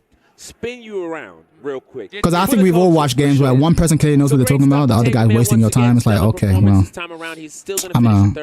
ain't it. Regardless, you know what I mean? You kind of, it's like a tag team. You both gotta be good. It was Itabashi's match on GT. Yeah, at this time, he's still grand final. Let's go. Itazan has, Gentleman Thief has a lot of fans in Japan, so. This is a big deal. I know a lot of them. GT's one of the few American, and not even one of the few. I feel like GT's like low key Shadosha. GT's kind of the only American who's respected in Japan, right? Right? Like if we're being real, you are known, and GT. I feel like no one else really getting respect out there. Like I feel like the second they see an EU flag or they see an American flag, like free money. There's a few. Does Tango Man get the respect as well? Like who? Like let's name him because ain't more than 5. Let's be real, ain't more than 5. Adam Yuki, Killer. Okay, Dankai. No, you're right. Nero, yeah, you're right. Okay. That's true. That's a squad. All right, that's cool. Yeah, for sure. That's true. What about EU? Definitely cheering for EU is like who we got? All right, I never heard of Rodnut. I ain't gonna lie to you. Yeah, he definitely doesn't mind being a heel. Who we got though from EU? It's like maybe Marley J. And we got King of Virtua, Nero. That's it's really just Nero. Damn, it was like it's really just Nero. Damn, Marley J don't even get a look in. God damn, it's just Nero. Man says free you. Man said free you. God damn. Man said free you. Alright, well, we're about 20 years too late. We'll see about VF6 though. VF6, we're coming for that ass. Yeah, that was great hit confirm on that slide. PPP, yeah, everybody's just letting buttons rip right now. And you know what? GT said I got one of those too. Still, Chowan is available, so he's going to have to be careful. Rodnut was the original champ along with Adam. Oh, shit. Punished there, and we're going up to 10th. Rojam on the board, Chowan on the board. Everything. Yeah, it's interesting because like the gap between national level and international level is insane in VF. Because like in Tekken, for example, you got the international level, of course, the Pakistan boys, the Korean boys, a few of the Japanese boys. But even like top of US level, they can hang with them. Top of EU can hang with the international level. Like a Joker is gonna take some games off, maybe even take a whole set off an international killer. Like Shadow 20Z is gonna take a set off a killer because he is low key a killer. But like in VF, it's like the difference between world level and national level is almost insurmountable, it seems. Then Dankai popped up and ran people over with VF in VF4. Bro, but listen to what you're saying, Shadosha. This is what I'm saying. He showed up in VF4. That was like 300 years ago, Shadosha. We ain't got no new killers in 100 years. We ain't had no one showed up. No one showed up in 100 years. That's kind of a lot. Damn, man. Ain't no new kid. Ain't no young sprightly 40-year-old. Ain't no young sprightly 40-year-old coming and just like taking motherfuckers out. Killer. He popped up after COVID. Oh, okay. Oh, no, we'll take that. Killer showed up after? Okay. And he's still going to be able to get a drink there. That's fantastic. No, we'll take that. Chance at life here. 15 drinks in, though. This is very So what's the secret? How did Killer get up there? He just locked in. Had to buy that time chain, but this is just full-time job for a few years, and then he's on that level. Great. Still a good grip on that, though. Yo, that was so optimal. That was insane. That's wild. Oh, great shake. Yes. Because I'm legit curious how would he just locked in and there are better resources now? Okay, makes sense. So I was just curious, like, how would you? Okay, don't get twisted. I'm under no illusions I'm going to get there. But let's say someone did pick up the game it's too late now because VF6 is going to come out. But let's say they picked up the game 3 years ago and they're like, all right, we're trying to lock the fuck in and become world level. What's the path though? What's the path? You actually talk into Japan now? That's true. Yeah. I was saying that like what's gonna happen to VF is the same thing that happened to fucking Dungeons and Dragons. Dungeons and Dragons has been around since the 70s, right? But it's one of those games where you needed a community to pull you in. But now with social media, VF6 is going to be the first one where really there's like a new game and the social media is going to pull you in. People can show you the ropes. People can explain what you need to know. So VF6 is going to blow up in a way that it's going to be crazy. Oh, he read that. That was nice. Yeah. It's going to be big. Yeah. Stomach hurt. Okay, not enough life to do it, and there it is. The quick 3P taking the round. Edith's not going so I can't wait. I can't wait to see it. Like low key, Tekken 7 had the same thing. Like Tekken 7 did not succeed just on the quality of the software. Like low key, there was a lot missing from that. But it was the first like mainline Tekken game where you could just go on YouTube and learn that shit. That was the first time. Before that, you kind of had to know a person, or you had to be on the fucking message boards. I don't think one region is just gonna leave. I don't think one region is gonna leave the world behind. I 100% agree. I think if everyone's there day one, you about to see some shit. I can't wait. Y'all can't hide the secret skulls no more. You can't just hide behind your secret Japanese Discord tech. They're gonna be there. Day one. Not me though. I'm a scrub. Great patience. That's That's still a free ring. I was going to say free ring. That was fantastic. Now on the plus side, though, still a bit of a risky situation here, for sure. Just don't. Always try to. Oh, he went for the bad breath. Yeah, I like it a lot. It's happening in Melty too. You getting a new Melty? We definitely caught up to Japan. You caught up to Japan. I mean, I guess there's only so good you can get though, right? And you've had Melty for like 3,000 years. Yeah. 3P into 3P. He's gonna do it again. Yeah, you've had so yeah. I guess with enough work you can. I feel like America as a region has never really caught up to Japan though. Nah, that's not true. He wanted to clip any lower. I feel like there's only so good you can get. You have a lot of new players. He's got it. He can't get knocked down here. He's gonna eat a lot of. No, but sorry, I meant as a region. Because at the end of the day, the bread can only be as hot as the oven, right? Like you can only be as good as the people you're playing against. 2P keeping the turn. So it's like if the region levels up, then each individual in that region levels up faster. You know what I mean? Like it's not enough for you just to be hardcore. You can't need. I'm convinced that you need a dojo. You can't become godlike. You need a dojo. So what I'm saying is, if the NA dojos got better, then the players got better. That's how you hold up. Yeah, we're going to the city. I mean, that was an obvious one. Why not? We're not doing. The Japanese players think Shinobi started coming into our Discord thanks to. Shinobi started coming to our Discord. Sounds good. NA dojos did get, but that's what I'm saying. Yeah, that's what I'm saying. Nice. The level has to be up. We caught up over even Japan in Street Fighter 5 with Punk. That's true. Street Fighter is another one. Yeah, Street Fighter. Japan used to just like mog Street Fighter, but Street Fighter, yeah, the rest of the world caught up in the 5 era. Yo, you're right, and it stayed that way kind of into 6. Goes for the shoes.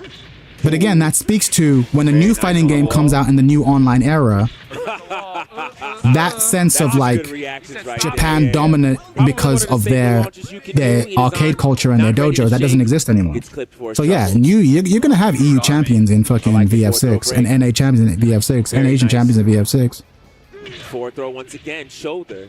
It was whole 2 year Japanese people been telling Punk was the best in the world. No, I buy it. Yeah, Street Fighter 5 changed the game. The same thing happened to Strive. Yeah. That's the thing. It's new. But like I'm saying, VF has never had a new entry in that online era with the net code. that counter hit. What's good, my boy chat? Also, I finally dropped the VF vid, not a self promo, but if you want to react to it whenever you can, we watch it right after this. I'll tell y'all, yeah, good self promo. We'll watch it after this. No problem. He said run it back. This is about to finish. It's last set. First time doing something like that, but I need to sleep. Nah, no worries. It's the Avatar. Shout out to Avatar, yeah. It's Austin Ash effect. Came into the scene and dominated. People knew that he wasn't created in a vacuum. Yeah, exactly, yeah. That's a really good point. Yeah, it's like, oh, who's this Austin Ash guy? I'm like, bro, he wouldn't have been this good if he didn't have fucking killers to train against. Gentleman out here with the speed. Yo, Gentleman Thief is low-key Japanese. Low-key. Ooh, and a great whip punish there on the wake up.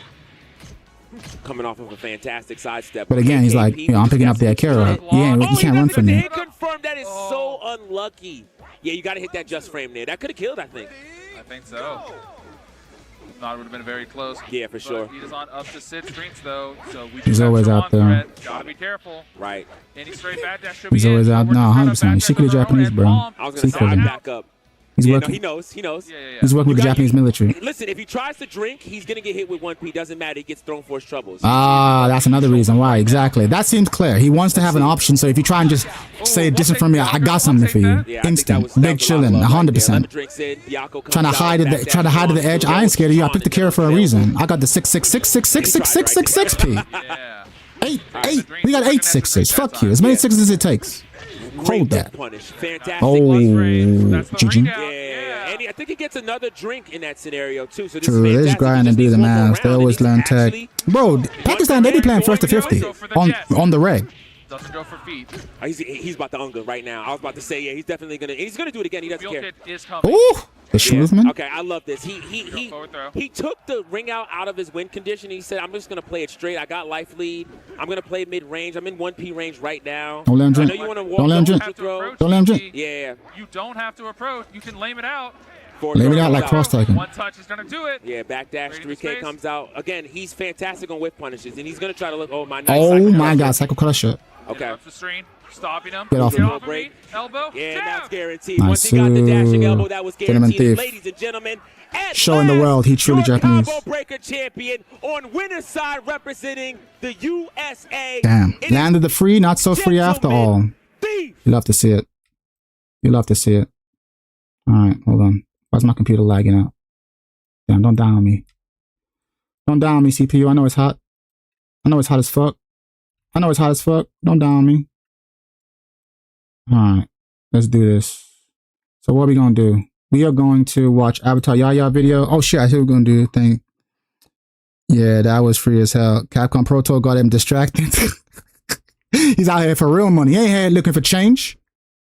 He ain't looking for fucking pocket change in this VF shit. He's trying to get a real money. A lot of y'all are not gonna. Yo, I know you got the inside scoop, Shadosha. Is VF6 gonna be at fucking Esports World Cup next time? Tell the truth. I know you know. I know you know. I know you and them Saudi boys got that hookup. I know you ain't buying all those outfits your damn self. I know you're not buying all those outfits your damn self. Tell the truth. Tell the truth. Who knows? Who knows? I know you ain't buying those outfits yourself. I know you got Shake such and such buying you them fits. Understand this when I say this. 95% of modern fighting well, Shadosha, I know your languages, man. Better start working on that Arabic.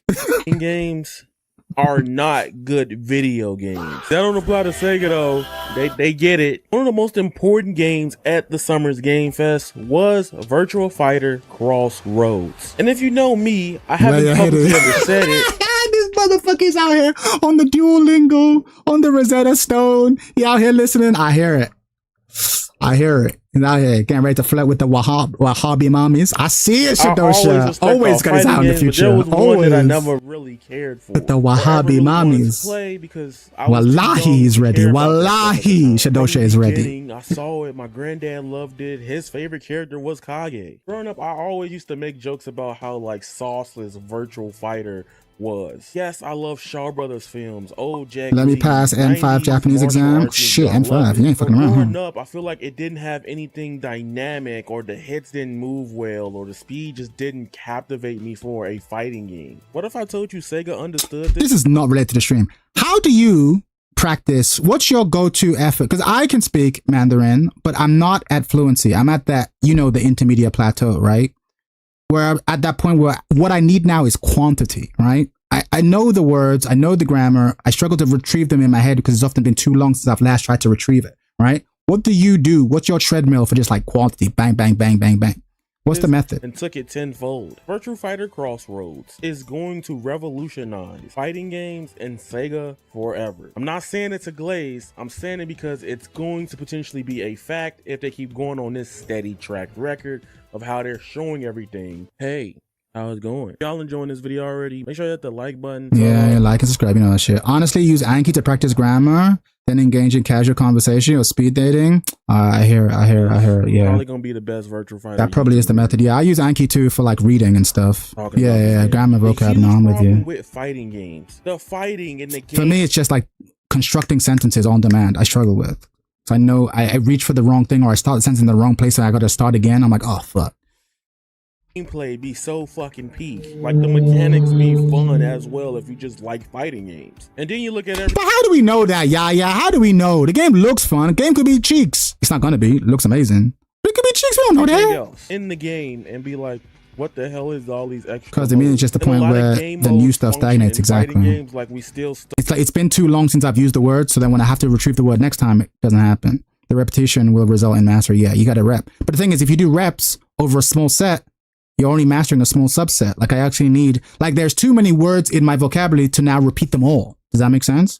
So I almost just need to engage with them organically through books and through media and stuff. Stuck in 1997. If you were active fighting, it's almost less about learning new stuff and more about solidifying what I've already got. It's not, I have enough of a vocabulary to be able to conduct myself fine. It's just that I can't access it fast enough.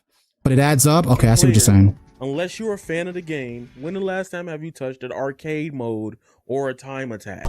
Be honest. You probably haven't even touched them for the game. You probably got 1,000 to 2,000 hours in. Virtua Fighter is revolutionizing. The last time you practiced bread and butter combo, and guess what you focus on? You can't just use it. Yeah, fair. Stuff that keeps people playing. Genius. Street Fighter 6 does this. Why? Yeah, like you see all the world tour content. You probably upset about it, but then you still got the game. Now Capcom could do better at add some balance and some changes to the mechanics. I'm not saying that. But again, you might find a new use for new moves, slowly working it in. Not just a fighting game for fighting game people. They made it a game for everybody. And I think that's the same logic and strategy that VF is going for with the new VF game, Virtua Fighter Crossroads. Looking at Summer's Game Fest and the showcase that they had during that week, you can easily tell that they're revolutionizing story modes in fighting games. He kind of spin. He's right though. We've been saying this here on this channel for the longest time. Like if you want to make a fighting game and you want to sell it in Year of Our Lord 2026, if you want to sell a fighting game for full price, you cannot just come to me with ranked, arcade mode, time attack, lobbies, practice mode. You actually just can't do that. Like you actually do need a full-on story mode. Street Fighter he's saying they're going to revolutionize it. I think Street Fighter low-key showed the format. Because World Tour mode is its own game. But it feels kind of like, not slapped together, there's clearly a lot of love there, but it's kind of like a side thing. Whereas like, it's kind of like VF have gone, no, you're right. This needs to be a game where even if you have never and don't intend to ever play a versus mode with another human being online, you can still get 60 goddamn hours out of this product. Once you have hit that threshold, the fighting game is on the side, bro. World Tour thing, exactly. World Tour thing did that. It's not a coincidence that World Tour mode is there and now Street Fighter 6 is fucking the fighting game you gotta beat. But boy, that shit make 100%.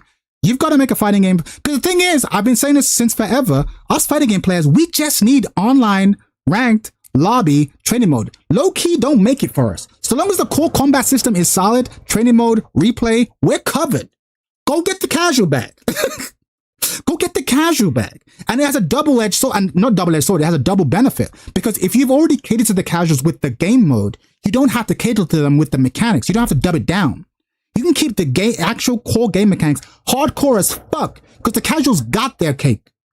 They got their cake. But if you try and funnel everyone into the esports, like, funnel, right? Trying to get everyone into the esports lane, now you got to make the core gameplay loop fucking Fisher Price. Right? And then no one's happy. right? No one's happy. Where it's like, no, the actual hardcore game mode is like for 10% of the people who are going to buy the game. We accept that up front. We make it godlike. Here's the casual thing. It's the best of both worlds. And I think they see that. Capcom saw it first, so I think Capcom really revolutionized it, and VF is about to push it to its logical conclusion. So you see people min-maxing these movesets? Yeah, 100%. Low-key like Warfare fighting game. It's true. There's this thing called AJAT. Oh yeah, all Japanese all the time. I saw that. Yeah. When we talk about fighting game story modes, there's only every fighting game should take what their primary single player and throw it in there. VF with Yakuza, DOA 7 should just have a Neo mode. 100%. You've got to. They have to be single player. The free-to-play model won't work for fighting games. They're too hard. They're too insular. They're too repetitive. Like you need to sell them as like single player games first. When you buy this game, you get to be a fucking badass for 60 hours, beating up mooks with techniques. But also, hey, there's this side mode where you can play against other people online. That's the model. And people laughed at me when I said it. Well, when VF comes out and they take over the world, these motherfuckers owe me bank. To talk about from a mass appeal perspective. Like lore wise, I can argue Soul Calibur's the best. I can also argue Guilty Gear's the best lore wise. And Blaze Blue is my favorite series. It's just fighting game Kingdom Hearts. Well, some parts of it could be confusing as all hell. There's Mortal Kombat. Man said some parts. By some parts, do you mean all the parts? Combat, then arguably Tekken. And I think VF with this game is going to be up there. Like, even with the theme song you've been hearing, the intro song that you've heard in the VF teaser. It's all built so much confidence before. That's the thing. The thing is, I said this, bro. This guy, Sega just been listening to me. They owe me royalties, right? Because I've just been saying, when I pick up a fighting game, I want to feel like a badass. I don't want to pick up a fighting game, go online and get wrecked, right? I don't want that. I want at least a period of time where I have the illusion of being godlike. Then I go online. Then I get wrecked. But it can't stop there. You got to give me a long period of time where I'm just bought in the CPU. I'm godlike. I'm top tier. Then I go online, but oh, it turns out I wasn't. But if you don't give me that illusion, then I'm not invested enough to go do that thing. But like fighting games, pretty much since like Street Fighter 4 low-key, have just been like, yeah, just give them arcade mode, that'll be enough. It's like, no. Y'all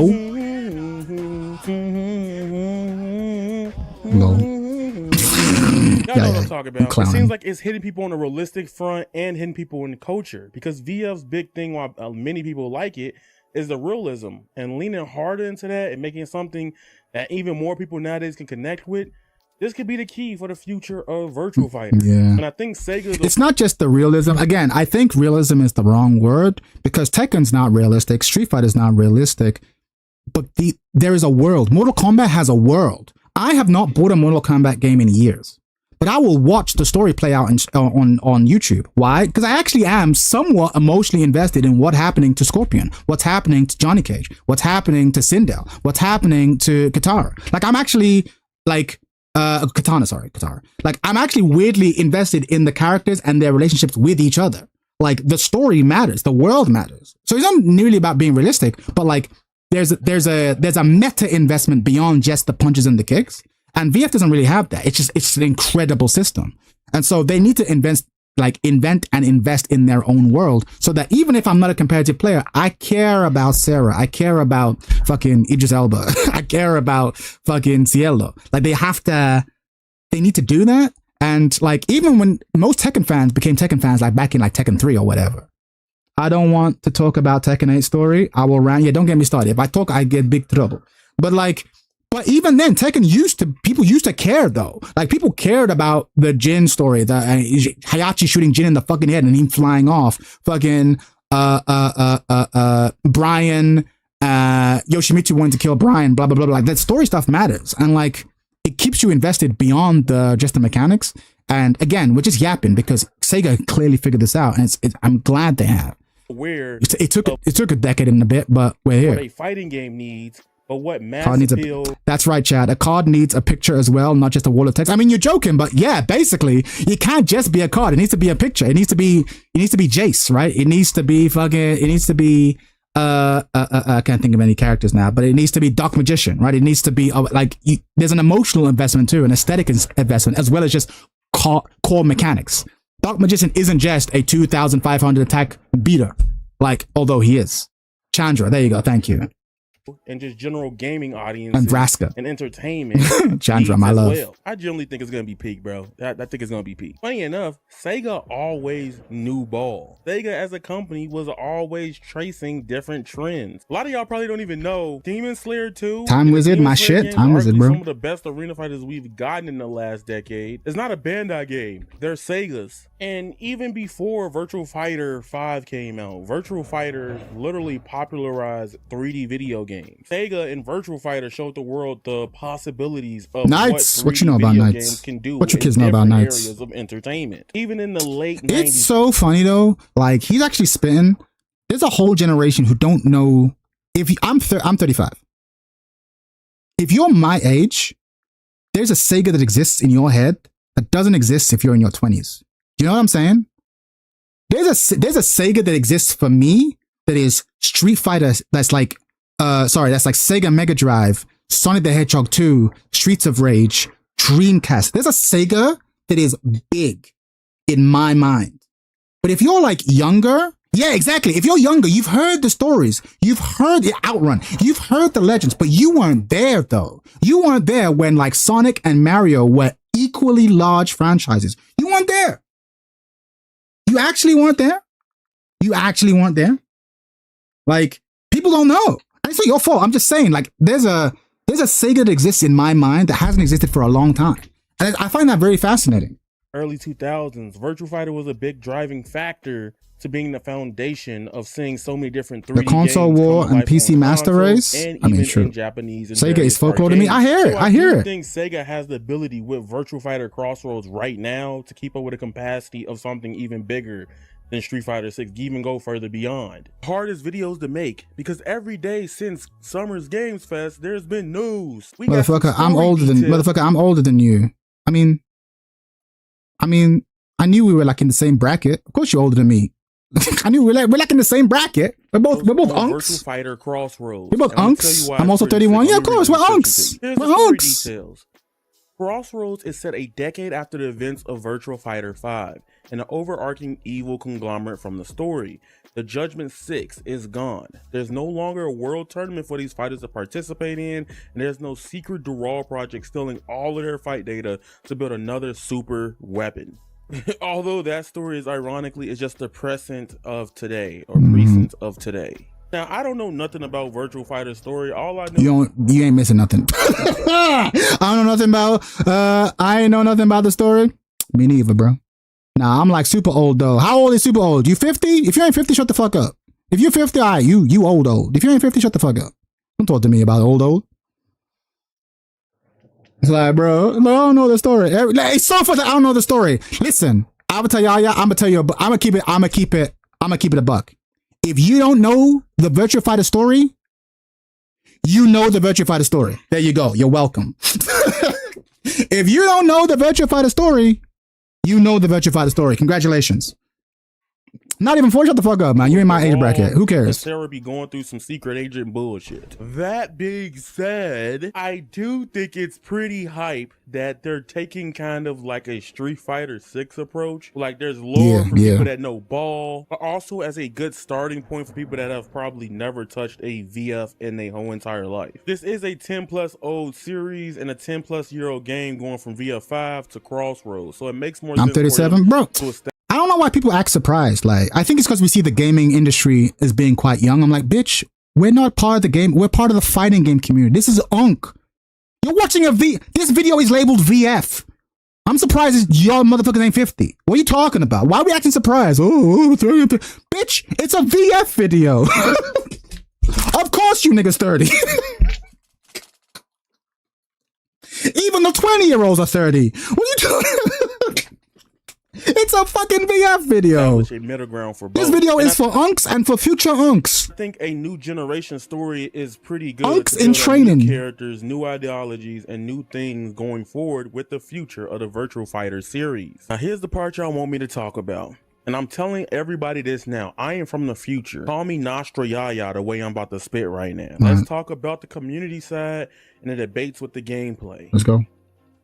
if you watched VFC's showcase, aka VF6, you know that they said the game was already very simple to play. To have a good fighting game, you got to have some depth in there to keep people constantly turning the game on every day. Another reason why Sega gets it. I'm a big fan of fighting games being easy to play, hard to master. Agreed. That's just how I personally feel. I agree. If I can feel like I'm doing cool stuff and then I'll be like, wait, what was that? And then I want to go deeper. That makes me want to play a fighting game more. There's going to be up to 3 to 4 types of people that going to bitch about Virtua Fighter 6's gameplay. I'm telling you right now. You just asked a really good question. Sorry to interrupt the video. Yeah, we're going to go through it. And I'll post sections of it on YouTube, but I won't cannibalize the whole thing. So I want anyone watching this to go hit like, go subscribe, go watch this. But this is actually a great question, right? The youngest VF player is 30, minimum 100%. Do you think fighting game genre is going to die with us? So here's the thing. A few months ago, I made a video basically saying the exact same thing. I said the exact same. I said that the video game franchise is going to die with us. It's going to go the same way the RTSs. RTSs did not die because they were bad. They died because, like, ain't no 19-year-old trying to play an RTS. I'm sorry. They're just not. Red Alert was great for us. They ain't doing that shit. What's interesting, though, is I did have a caveat. I was like, if fighting games do what I suggest they do, which is they pivot their main sales pitch from being an esport, and they pivot to being single player games that 2 players can engage with on the side, it might survive, right? Like, you need to sell Virtua Fighter as if you are selling an Uncharted or a God of War game, not as if you are selling Call of Duty. People gave me shit in the chat. And I was like, but that's the vision.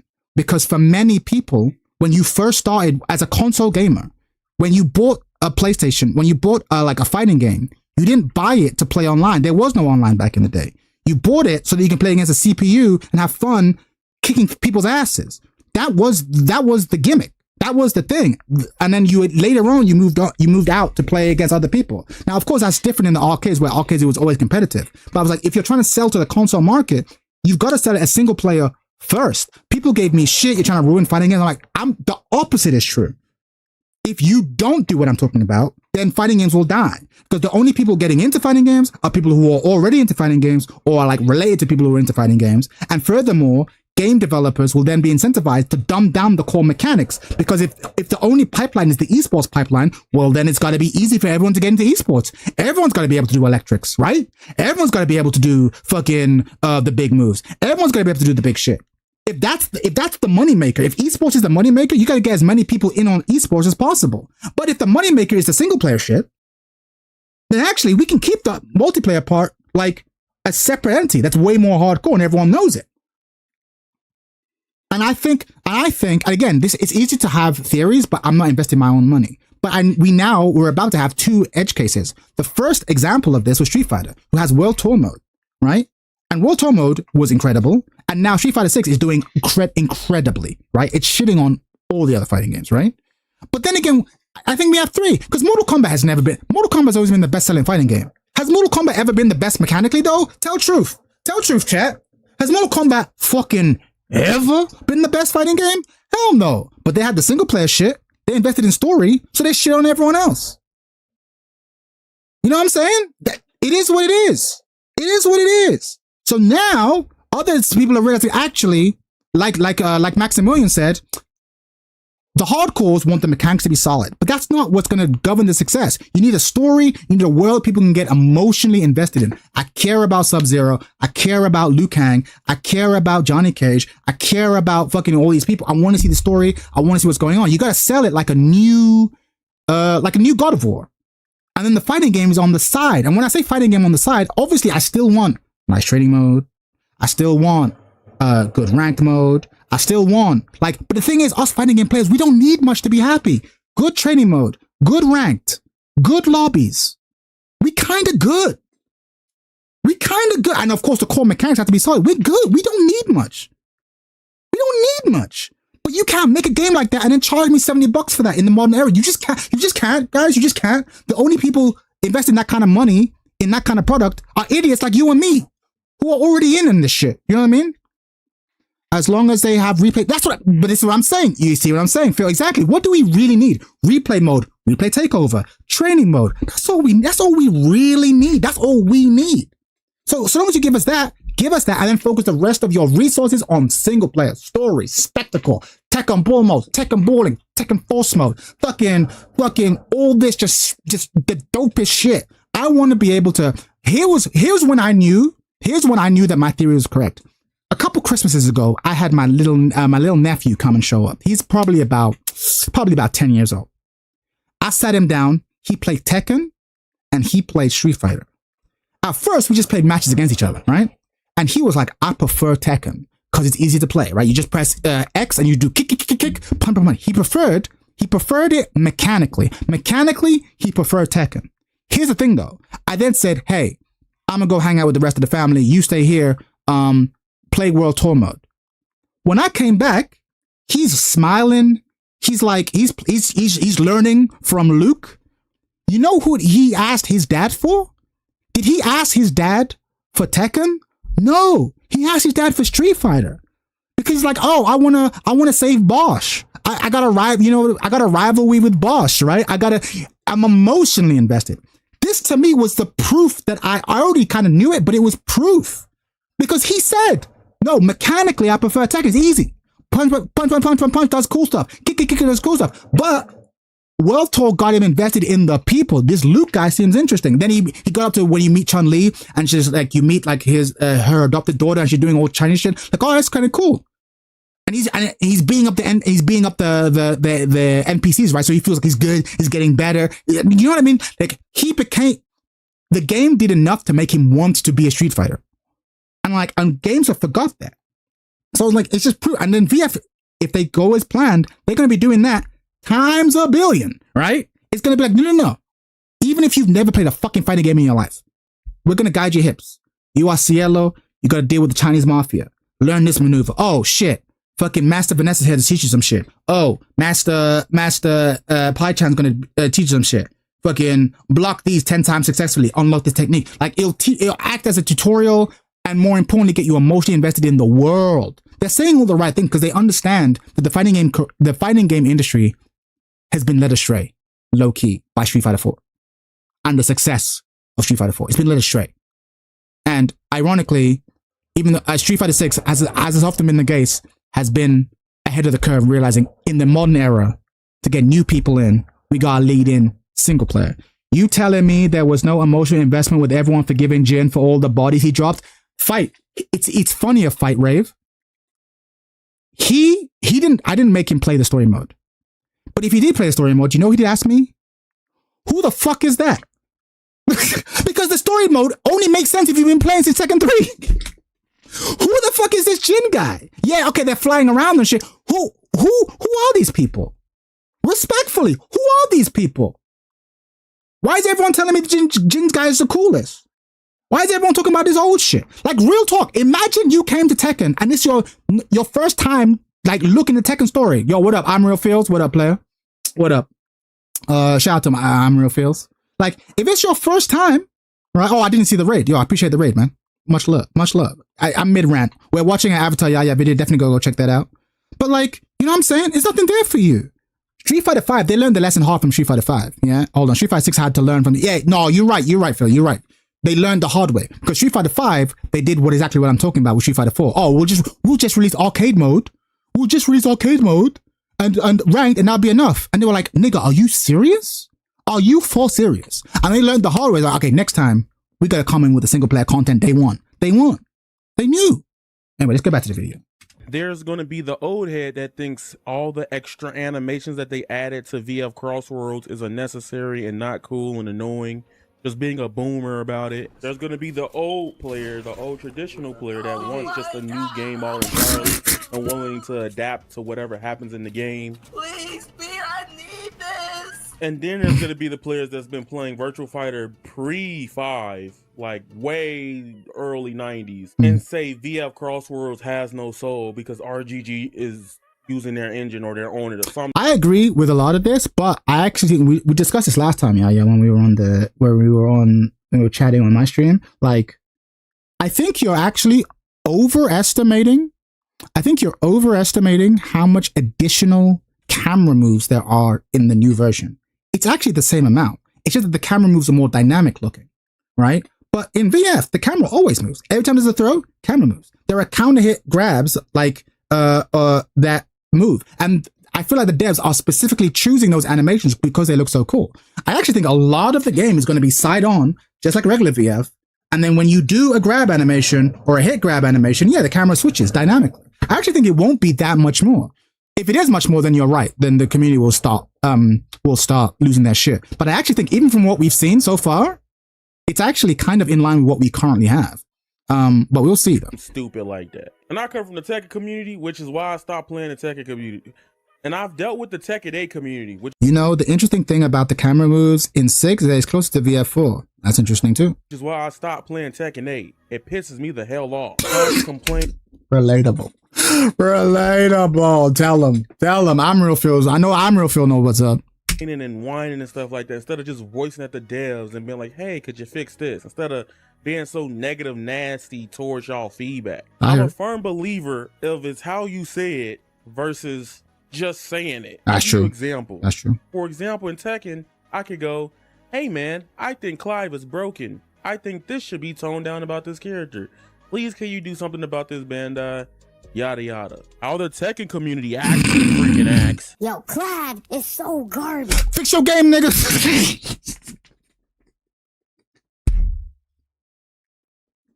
It's so true, bro. Tekken community is ass, bro. As a member of Tekken community, we are ass, bro. We have to look inwards. We have to look. Come on, can we come together as a culture and just admit that our community is fucking trash, bro? Can we just admit that? Can we as a people just admit that we have maybe lost? I ain't gonna sit here and act like the Tekken community used to be the most polite. We always kind of been a little bit edgy, but bruh, something happened, bro. Bro, something happened. I don't know about Tekken community being dead to me, but there's a lot of rot. There's a lot of rot. You know what I'm saying? There's a lot of rot. I can't stand. And you know what? I was thinking about this. Yo, so Finty said something months ago that at the time I was like, I kind of agree, but I didn't double click on it. And like with each passing week, I'm like, no, he was super accurate. He kept saying, one of the most dangerous things about Tekken is that our rank system calls a lot of people who are average skilled Tekken King. And it calls a lot of people who are slightly above average God of Destruction. And this does something to the average ego of the average Tekken player.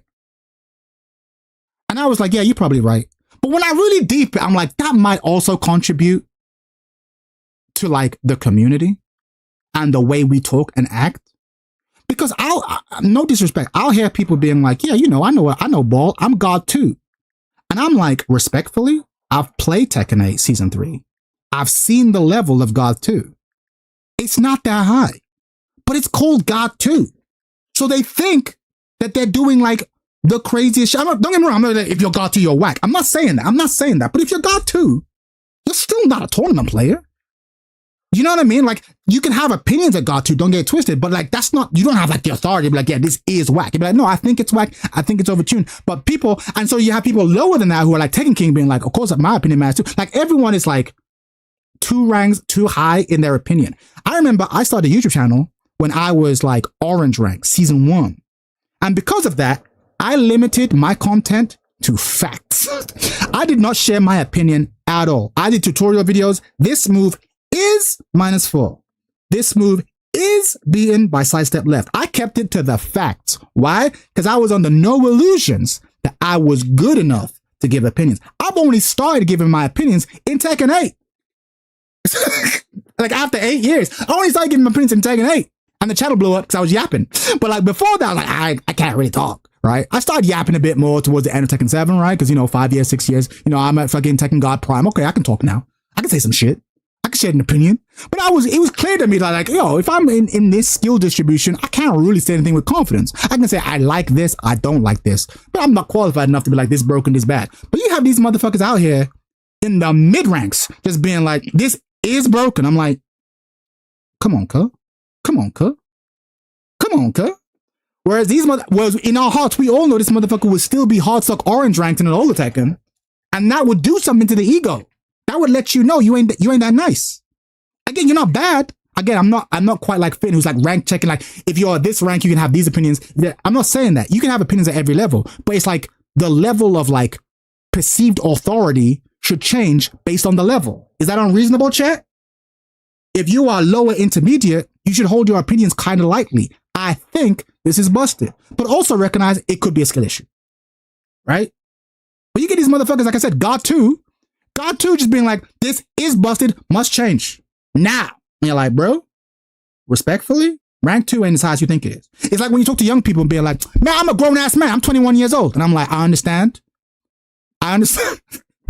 Sir, I get it. You're 21 years old. I get it. I understand. From your perspective, that's a big number. I get it. When I was 21, I too thought that was a big number. I get it. It is not a big number. And I need you to realize that. And if you spend your whole life around young people, you might think that's a big number. But if you spend your round around all kinds of people, then you're like, all right, like, you know what I mean? As a 21-year-old, I think this. But I recognize that in 5 years, I'm 35, bro. I'm 35, right? I'm 35. And I feel like I'm only just starting to figure out this adulthood shit like 2 months ago. If I'm gonna keep it a buck.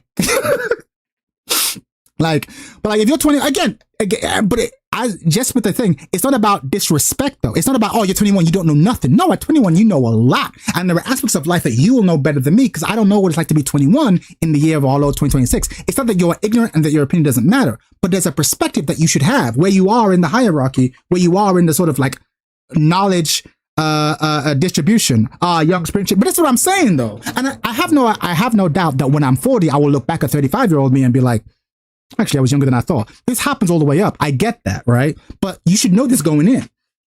Like, they call me an unk and I'm only 27. I get that. But you are an unk to someone who's 22, right? You are. Embrace it, right? Like, it's fine. There's people in my chat. I got people in my Discord like fucking 16 years old. And they're like, Chad, you an unk. I'm like, listen, you're an embryo. Like, I get it. Make your jokes now. It'll happen to you too. Enjoy your hair. Enjoy your knees. I'm the Abe Simpson. It'll happen to you too. I was hip. I was with it. Then they changed what it was. It'll happen to you too. Anyway. Let's go. All of y'all suck. I hate Michael Murray. All of y'all. Harada's a failure. Bandai, you need to shut your studio down now. I'm not gonna listen to if I'm a developer if you talking to me like that. That's true. Give me your feedback. Why you give me that, and then we can. Yeah, I had this debate too. It's like Michael Murray's an asshole. I'm like, no, Michael Murray has not conducted himself the best way online. It's true, but don't get twisted. He has every right to hate all you motherfuckers too. I'm not on Twitter. I don't want to catch strays, but he has every right. But then again, I've said some wild shit about him too. If he's like, Chad Third, I've heard of you. I don't like you. I can't be like, how dare you? I'm like, nah, that's fair. That's fair. That's fair. I'll hold that to quote I'm Real Fields. I'll hold that. I said some shit. I ain't proud of. I'll hold that. I'll hold that. You know what I mean? Like, honestly, if I met him in person and he was like, Chad Third, no, I've seen some of your content. I'll be honest with you. I'm not a fan of you. I'll be like, Michael Murray, I'm gonna keep it a buck. Now that I physically met you in person and you're no longer just a faceless name, you're a human being, I'm a little bit embarrassed about some of the shit I said. I ain't gonna lie to you. That being said though, can we fix Victor? Respectfully though. Respectfully. To see if we can work on it when we get time to work on it. And another thing from all of the gameplay stuff, people talking about the game, for people that are going to actively enjoy DF6 when it comes out and truly love it, if there's any negative talking points or pains about it, do not. Chad, the real villain is Namco. Where the community manager out? These are the real questions, bro. Honestly, these are the real questions. These are the real fucking questions. I let people spread misinformation. Shut it down. After you say what you need to say, mute it after 1 or 2 interactions, go on with your day. Because some people be spreading misinformation and lying because social media lets you get paid to tweet and type some bullshit. That is crazy. I got that off my chest. That's so true. I don't have Twitter for a reason, right? Anyone who knows me knows that I'm a real stickler for like how I spend my time and my attention. I think attention is a resource and we got to be careful. There's a lot of things and a lot of companies trying to take it, so you got to limit it. In fact, I'll be honest, I don't even really like the amount of time I spend on YouTube, if I'm being honest. But man, you gotta be careful with that Twitter shit. I feel bad for Michael Moore, I ain't gonna lie. I feel bad. Oh no. But paying people to chat shit is not that's a poor incentive structure. We're fucked. He's right. That's actually got to fuck. Outside of Melty Blood, Twi Lumina, Virtua Fighter Crossroads is my most excited fighting game of 2027. Honestly, I don't know what else coming out. Those are the only two that's gonna matter for me that year at that point. So I mean, you asked, like, why is Michael Murray get the same paycheck for developing and being a community manager? Honestly, there's a simple answer for that. Because it worked in the past. You know what I mean? Back when Tekken was small, it was efficient. You know what I mean? It was efficient. It made sense. If y'all enjoyed today's video and like this style of video, make sure you hit the like button, subscribe, and drop some hype down below to push the video up in the algorithm. Damn. My YouTube is... Oh, fuck! Oh, I have the... Again. Hold on. A lot of y'all are not gonna understand this. Yeah, hit like. Yo, everyone go check out the video. Virtua Fighter. Anyone who just watched it, go hit my man up. Virtua Fighter Crossroads proves Sega finally gets it. Hit the like button. 68 views. These are rookie numbers. Get these numbers up. By the way, after Yaya, I do like this structure of video. I know it's a lot more work. I do like the structure of video. And I'd like to hear you yap on more shit. So get on it. Get on it for sure. Yeah. And also get on some VF. You know what I mean? I'm spreading that religion. Taking a small number. No, I get it, but it worked though. No, it's a good, it's the, what's it called? It's the Nikki Jakey structure. And you got a good personality for it. I like it. Nikki Jakey. Dude wearing a whole cum rag on a YouTube vid. I'm wearing a cum rag? I'm wearing a cum rag? What are you talking about? Me? Me? What are you talking about? You know me? You don't know me? Sonic Band. The white stain kind of sus, bro. Me? What are we talking about? Y'all need Jesus. What are you talking about? Y'all got me self-conscious as fuck. Motherfucker came on here earlier telling me that my skin's dry, which it is. Now motherfucker telling me I'm gonna come around, y'all me nervous. We can't all be like Shadosha. Fuck. We ain't all got fucking Saudi princes paying for our outfits. Alright, cool. Oh shit. But yeah. Nikki Jakey? No, I love Nikki Jakey. It's some good shit. Now it was funny. Nikki Jakey, we were talking about it earlier because we were talking about like how a lot of people get into video games at rough times in their life. Nikki Jakey talks about how he got into Dark Souls when he was like super depressed and he got super into it and he saved his life. Yeah, Avatar Yaya told me that like fucking, what was it? Blaze Blue low-key kind of saved his life. Like it came in at like a clutch time. For me, it was Tekken. Like I've said this before, but like I lost my job. Girl I was like crazy about ended up leaving me. Fucking I had to move back in with my parents. I felt like I in my life, I don't think I felt like more like a loser. And then fucking Tekken 7 came out and I'm like, this is my life now. I'm losing at everything else. Let me lock in on, let me just get nice at this one thing. And it was enough to get me through the day. Then I got a job, going out, moving out. But I think a lot of people have this thing where like you have going through a shitty period in your life. And there's a game that's like, look, as a man, I am hardwired for achievements. And I'm failing in all quadrants of my life. Career, failing. Romance, failing. Just like economics, failing. I need a area to just succeed in. And then for me, it was Tekken. So yeah, I can super relate. And like fighting games be doing that. And like, as I always say, if you're going through that period right now, don't worry about it. It'll happen to everyone. Everyone has summers. Everyone has winters. If you're going through winter right now, you'll be fine. Stay cool. Stay happy. Yeah, keep your head up. But yeah, but video games do this for a lot of people. Hold on. That happened to me during COVID. Yeah, a lot of people just it wipes you out, man. You go through winters. And video games can get you through it. So I'm never one of these people who's like, video games are bad for your health. I think unchecked, like game addiction, sure, like all addictions, but like I've seen video games save people. It saved me. So yeah, I can't say that. I found his channel through Melee. Oh yeah, his Melee montages. His Melee. I can't stand Smash, but his Melee montage of fucking of Captain Falcon, so clean, so fucking clean. I'm a believer in Zuko dive kicks. Damn, Zuko dive kicks. Avatar might save the whole FGC, not gonna lie. Everyone's talking about that game like it's the truth. Is that game the truth, chat? That game the truth? Streets be saying that game's the truth. I'm gonna have to check it out. Streets be saying that game's the truth. I'm gonna have to check that shit out. I'm gonna have to. Been happening for me for 10 years. Yo, you going through a winter right now? Man, you gotta lock in, man. You'll be all right. You'll be all right. You'll be all right. Focus on, the best advice I ever got when I was going through a dark time was you got to focus on winning the day. Winning the day. That is the best advice I ever got. Like if you're like everything's going to shit. Game with girls, shit. Game at work, shit. Bank account, empty. A waistline, fat as fuck. everything's going wrong, you'd be like, all right, cool. Let me try and win the day. Go to the gym, X amount of time, study a certain amount of Chinese every day. Like, let me have a successful day. A successful day is a day where I do, let's say 2 hours of Chinese. I do a certain amount of work at the gym. I brush my teeth, right? I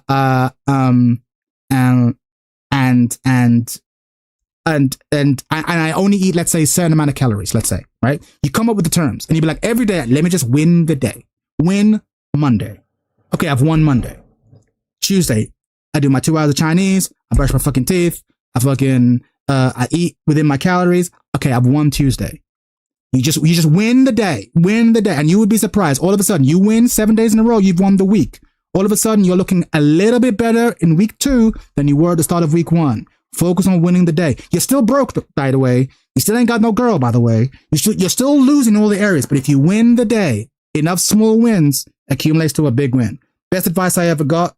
I'm telling you, when it's the darkest, you got to focus on that. I'm bulking up slowly, whatever it is, right? But you got to win the day. When you're going through, because the thing is, when you're going through winter, it's because you're like, okay, I thought I would be at this point in my life, and I'm not there. So in the grand tapestry of life, I feel like I'm behind. I'm 26 years old. I thought I'd have all of this, and I only have this. I'm losing, right? Or I'm 30 years old. I thought I'd have this. I only have this. I'm losing, right? But okay, cool. I'm going to accept that. Other people will be like, oh, you're not losing. There's no time frame. Fuck you. And acknowledge that you're losing. Fine. Even if you're losing, how do you catch up? You got to win the day. You got to win the day. Win the day. Win the day. Win the day. Win the day. Win the day. Win the day. Right? And you catch up. You catch up. That's how it goes, right? That's always my advice. I don't believe in telling men who feel like they are losers that they're not losers. Like, Chad, I feel like I'm a loser. Oh no, babe, you're fine. I'm like, you feel like I'm a loser. Okay, why'd you feel like you're a loser? Because I feel like I should have all this and I only have this. All right, cool. Let's work on it. Of these things, what things can you actually improve on? All right, cool. Let's work on that. Win the day. Win the day. Win the day. You are a loser. Okay, fine. You are a loser. Okay, fine. But you don't have to die a loser, right? Get better. That to me is the way you get to men. I think a lot of women are always like, "Oh, you're perfect the way you are." Bullshit. You're perfect the way you are. Bullshit. Bullshit. You're a mess. Every single one of us is a mess, bro. Every single one of us has so much potential, and we have all fallen short of the potential. All short of it. If you acknowledge that up front, that's why humility is really important. If you acknowledge that up front, you can actually be better. That's the thing, right? Anyway, this has become a philosophy shoot. I did say I was going to do some philosophy, actually. I might do something here. I'll do this and we're going to call it stream. Sorry about the flashbang. Just curious, you ever show Finn the VF4 step tech history vid? I never did, actually. I'll let him know about it. My winter was ages 10 to 17, grew up in an abusive household, was bullied in school, my neighborhood. If I didn't have the Nintendo Wii to distract me, who knows where I'd be now. That's how I'd be, bro. That's how I'd be. I was lucky in that department. I had a good childhood. I grew up in a rough area, and my mom was like, you ain't hanging out with these street niggas. Stay in the house. I'm like, but it's boring. I'm like, I'll buy you video games. Just stay in the fucking house. Stay in the fucking house. Mind if I post the links under 2 minutes? Sure, but I'm not watching it. The stream's already gone long. The time I'll watch it be next stream. Chad the Counselor. Bro, you say Chad the Counselor like as a joke, but like low key, yeah. Because fighting games aren't about software. They're about people. Know what I'm saying? They're about people. So yeah, of course, man. I don't have viewers because I'm a fucking Evo champion. I have viewers because like I treat people with respect. You know what I'm saying? Chad mom didn't want Chad in the hood. 100%. I grew up in the relative hood. We grew up in Peckham in London. If anyone in London, you tell me you grew up in Peckham, they know what's up. This is knife crime's capital, even back in the day. Mom was like, you ain't hanging out with those street niggas. Stay in the house. Read books. Comic books. I'm like, on board. Like video games. She was like, she would keep me in the house. Like that was her nature. And it worked out. Gotta show Tekken players a VF game with KBD. No, I hear it. We'll get there, but it deserves its own time. Gotham City. Yeah, basically. Anyway, we're gonna do a short philosophy test and we're gonna end it. All right. This is gonna be interesting. So, the soccer player. We don't want to say too much here by way of preamble since this activity works best if the topic isn't immediately obvious. However, we want to flag up that much of what follows has been inspired by the work of philosopher Judith Jarvis Thomson. In particular, the 3 scenarios that you'll come across shortly are variations on thought experiments and questions she originally developed. Okay, let's start. Please read the scenario below carefully. There is no right answer to the questions we're posing here. We just want your judgment of the moral issue. Y'all ready for some philosophy? Y'all ready for this? Ba ba ba. All right, soccer player. You awaken after a drunken night out to find yourself in bed with a famous soccer player. He has a fatal blood infection. Oh boy. And his fan club has discovered that you have the right genetic makeup to help him. Oh boy. They have kidnapped you and connected his body to yours so that your immune system can fight his infection. If he's unplugged from you right now, he will definitely die. But if he stays connected to you for 9 months and then is unplugged, he will live. Does the soccer player have rights against your body so that you are obliged to stay connected to him for 9 months, even if this is not what you want? This is, I mean,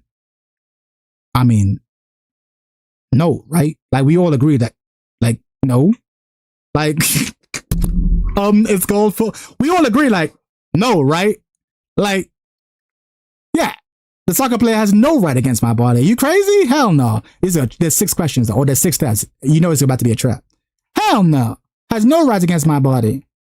Hell no. Fuck you. Unplug. I'll plug instantly. I'll unplug and straggle in with the cord. Now for a quick test of your knowledge of how diseases affect the human body. Your task is to order the medical issues below by seriousness. You should take the following things into account. A, number of deaths is the primary indicator of seriousness. B, take into account the unhappiness caused directly and indirectly by these illnesses. You should really focus on the mortality. C, don't take into account the unhappiness. C, you should think about these issues as they affect people in the United States. And D, place the most serious issue at the top and the least serious at the bottom. Okay.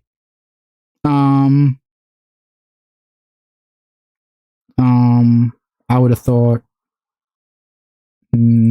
heart disease at the top, right? What kind of it's a trap. It's setting me up. They give you preamble questions because it's about to get crazy. Heart disease. All right, let's play some music in the background. Actually, let's have some. Let's be. Oh, YouTube, you won't hear the music, but Twitch will hear it. Okay. Heart disease at the top. Cancer, right? Multiple sclerosis seems less than stroke. I would have thought miscarriage. Housemate's knee. That seem reasonable? That's where I'm going. Professor Chad philosophy class? Yeah, exactly. Or it's more where I find out that I'm not as smart as I think I am. All right. That's how I'm having it. Okay. Here, we're interested in finding out what you think gives human life value and, relatedly, what attributes, for example, self-awareness, if any, have to be in place for a human being to have the right to life. Oh boy. I feel like they're setting me up for a fucking abortion question. All right. You have to choose the 4 options. Biology. The simple fact that a biological human from conception or very soon after gives life value and secures the right to life. Perhaps, for example, because God is created in his own image and given us souls. Okay. Sentience. The presence of sentience, the ability to have subjective experiences such as pain, pleasure is what is important. Okay. All right. The attributes of personhood. The various attributes of that make a human being a person are the source of life's value. The right example, self-awareness, intelligence, creativity, the ability to communicate. I'm leaning towards this. The potential for personhood. Cognitive attributes of personhood make a human life worth living. Therefore, if a human being has the potential to develop these attributes, have secured the right to life. I am on personhood, personally. It's biology for you? So you're against abortion, huh? So you're like against abortion instantly. Abortion is, if you take that position, you got to be against abortion. You have to be. Right? All abortion. Basically, you take this position, abortion is murder. It just is. Yeah, I think personhood is a complex, multifaceted thing. So for me, it's like, yeah, self-awareness, intelligence, creativity, ability to communicate. Yeah. Because otherwise, if it's sentience, then it's like, all right, well, then if you eat meat, well, yeah, if you take the biology position, then like abortion is murder. Straight up. If you take the sentience position, then you need to be a vegetarian because, you know, pigs can feel pain, right? So if you eating animals is murder, to sentient position. For me, it's like personhood. Sentience for you? All right. So then eating animals is murder, right? You accept that. Like it's murder. Like each of these has like a consequence, right? Until then, it's just sales. Sure, that's a valid position. Again, these aren't facts. These are philosophical positions. But if you take position 2, you better be a vegetarian. Like you better be. Otherwise, you're a murderer. I like number 4, Chad. Potential. But then a sufficiently intelligent computer might be a person. Since no one truly knows. Okay, but like you say that's true, Tristan. But then in that case, you have to be against abortion. You actually just have to. A simple fact of biology, human from conception, phase soon after gives life value and secures the right to life. Bang. Abortion is murder, right? Eating animals is, yeah, right. Then what you're saying, order, makes sense. Then eating animals is murder. You're right. That makes sense for you. For me, it's personhood. It's personhood. Yeah.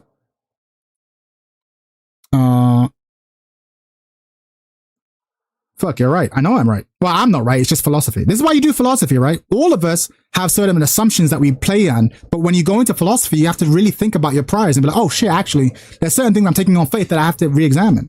But yeah, you can't take one without, if you take one, you have to say that abortion is murder. And that's okay. That's okay. What's wrong with number 4, Chad? Cognitive attributes of personhood make a human life worth living. Therefore, if a human being has the potential to develop these attributes, then these enough to secure the right to life. Yeah, then an embryo is similar to 1. Then an embryo is also like murder, right?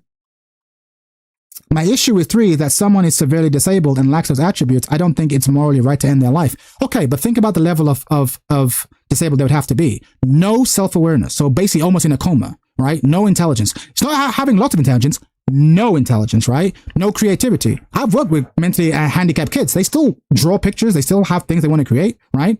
The ability to communicate. Someone who's mentally handicapped can communicate, perhaps poorly, right? This, to me, is like you have to be in a vegetative state, almost. And pulling the plug on someone in a vegetative state, we kind of already agree, is like not really murder. So you might be right. There might be something I'm missing. I'm not God, right? Abortion is murder, valid position. I know plenty of people who I love and respect to take that exact same position. Abortion is murder. The moment you're conceived, you have rights. There's plenty of people take that position. Again, I'm not arguing. It's a valid position. It's just not mine. It's valid. Is an embryo equivalent to sperm or an egg? Exactly.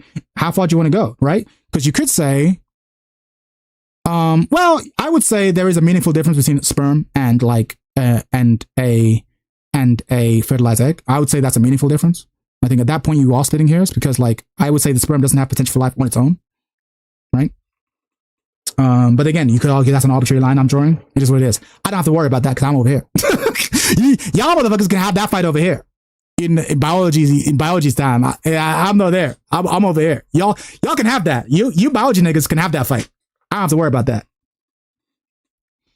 But yeah. So for me, it's attributes of personhood. For me, people seeds. It's time to give you a little feedback on how you're doing. You have so far responded that the soccer player does not have rights against your body, and also that it's the various attributes that make a human being a person that are important in giving life value and in securing the right to life. You'll be pleased to hear that there are no contradictions or tensions between these responses. I know, I'm Aristotle. The significance of all of this will become clear in a short while. For now, though, let's see how you get on with the scenario below.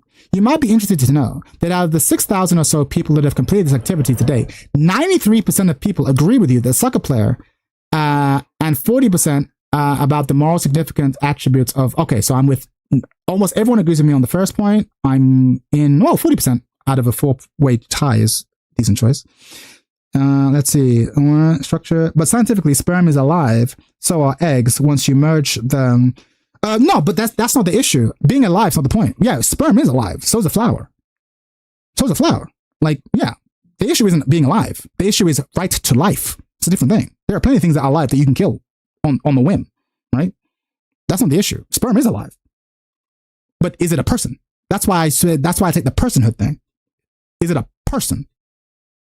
I have responsibilities to people that are greater than my responsibilities to, say, flowers and to animals. That is greater still to, like, inanimate objects, right? There's tiers of responsibility. And even once you get into personhood, I have greater responsibilities to my mother than I do to a random woman that I meet. And if you want to get even more controversial, I actually think I have probably greater responsibilities to say someone in my nation than I do to say someone living in a faraway place. There's circles of responsibility, right? That kind of shrink or go out, however you want to visualize it. That's my model, I think. Anyway, people seeds. You live in a house that tends to get very warm. You could choose to live in the stifling heat with your windows closed, but you'd rather not. So every now and then you open them. But there's a problem. Outside your house, these things called people seeds drift around in the air like pollen.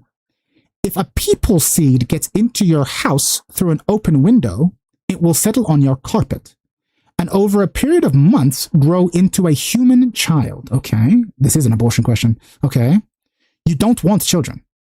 So you attach mesh screens that are designed to repel people seeds to your window. Unfortunately, these are not 100%, this is 100% an abortion question. Unfortunately, these are not 100% effective. And once in a while, a people seed will drift in and take root. If this happens, does the person plant that develops have the right to your house? And it will not live if it does not use your house for the time it takes to become a human child. In other words, is the person plant entitled to your house even if you rather it didn't? This is a really interesting way of phrasing it. Is someone who is brain dead entitled to life after they are alive or dead? I think they are. I think when a person is brain dead, I think they are entitled to their society doing everything they can to keep them alive, right? But I think there is a point where if it becomes futile and costly and you're using resources that become kept to keep someone else alive, you pull the plug. Yeah, I think that. If you think so, you have your life.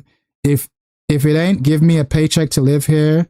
If I thought he was giving me an honest response. If you ain't giving me a paycheck to live here, get the fuck out. This is interesting. So I can clear. This is a super thinly veiled metaphor for, of course, abortion and having sex. My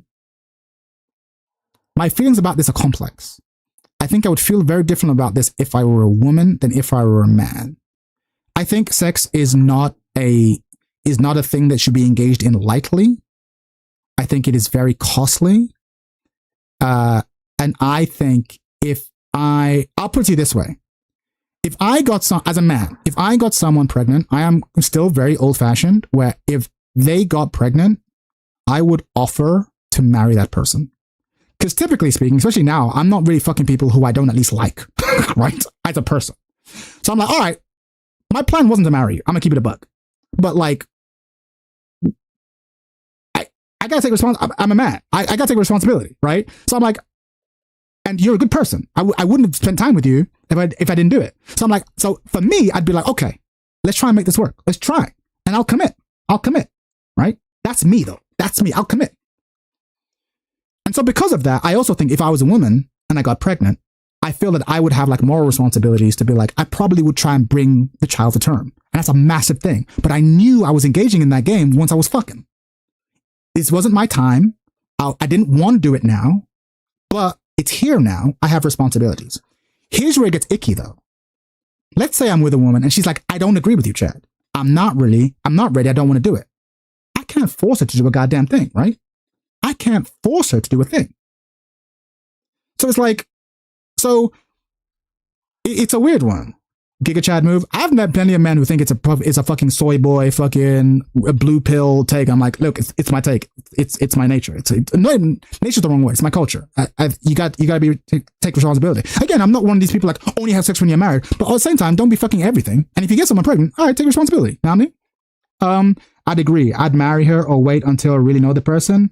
To be fair, if she's keeping the child, then I'm going to be in her life regardless. I'd marry her. Yeah, I'd marry her and try and make it work. Yeah. Is the death penalty murder or justice? Separate question. We've done a different philosophical talk. We'll get there. It's just a tricky way to ask where you consider exactly. This is where it gets messy. But in this example, okay, I have a house. Oh, I live in a house. I knew that if I didn't open the window, this people seat problem wouldn't have come in. I took the risk. Okay? I took the risk. Window came in. Now I would feel that I do have responsibilities for the people plant. But that's me, though. That's my philosophical take. Do you hear me? That's my take. Gotta take care of your family. That's your family now. Exactly. You gotta take care of your family. That's 100%. That's your family now. You have responsibilities immediately. 100%. Oh, you're gonna let her raise the kid on her own? With no help? Again, don't get me wrong. Marriage might fail. Marriage straight up might fail, but I gotta give it a shot. I gotta try. You took the risk, get the woman pregnant. Months later, the woman come back and ask whether she should abort or not. That's a real question. That is a real question. And you know what my answer is? What do you want to do? What you want to do? No, but again, at this point, I'm not actually fronting. Like, I don't really fuck with women who I don't genuinely like and respect. I genuinely don't think I'm sleeping with any woman who I don't genuinely like. So even the women who have like, I got pregnant, I'm like, I didn't plan on being with you. If they got pregnant, I'd be like, do you want to give it a go? Like, as unromantic as it sounds, I'm like, hey, like, you could do a lot worse than me. I could do a lot worse than you. Let's give it a shot. It wasn't part of the plan, but let's try and make it work. That would be it's not the most romantic pitch, but I'm just being honest. I'm like, this wasn't my plan, it wasn't your plan, but we're here now. I think you're good people. I wouldn't spend time with you if you weren't good people. Let's give it a shot. So my answer would be like, probably no. Also, I'm 35. That plays a factor. Maybe if I'm 22, I feel different. I'm 35 now. I'm like, how many more shots am I really going to get in terms of like forming meaningful relationships with people? I'm like, it's kind of the time, right? So at this point in my life, in that situation, I'd be like, keep the kid. Let's make it work, right? If it were my house, I didn't want the seed. I'd eat out the window before it. You made a read for a launch and it got evaded. You got to exact Tally knows what's up. Real Virtua Fighter player.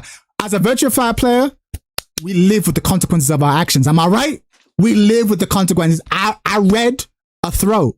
I sent the launcher. I was wrong. I got counter hit. That's on me. I ain't gonna bitch. I made the read. I was wrong. If the person grew and reached a milestone of cognition, no, but it's more about pregnancy. I think we're talking about embryo. We're talking about embryo, right? I can answer either way, right? Because you're not an embryo. You're not an embryo. Again, my earlier answer was sentience. You're not sentient yet. So I could yeet you out the window and still be within my own philosophical thing. But at the same time, I'm just being honest. I'm like, do they have, here's the question. Do they have the rights to your house? No. I actually don't think they have the rights to your house. They don't have the rights. Rights is too strong. They don't have the rights. I feel like I have a responsibility, but that's not the same as saying that you have the right. I don't think so.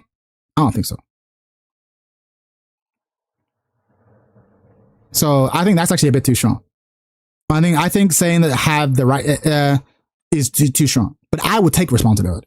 I think it's a separate thing. But I'm good either way, I think. I don't think I've contradicted myself in any way.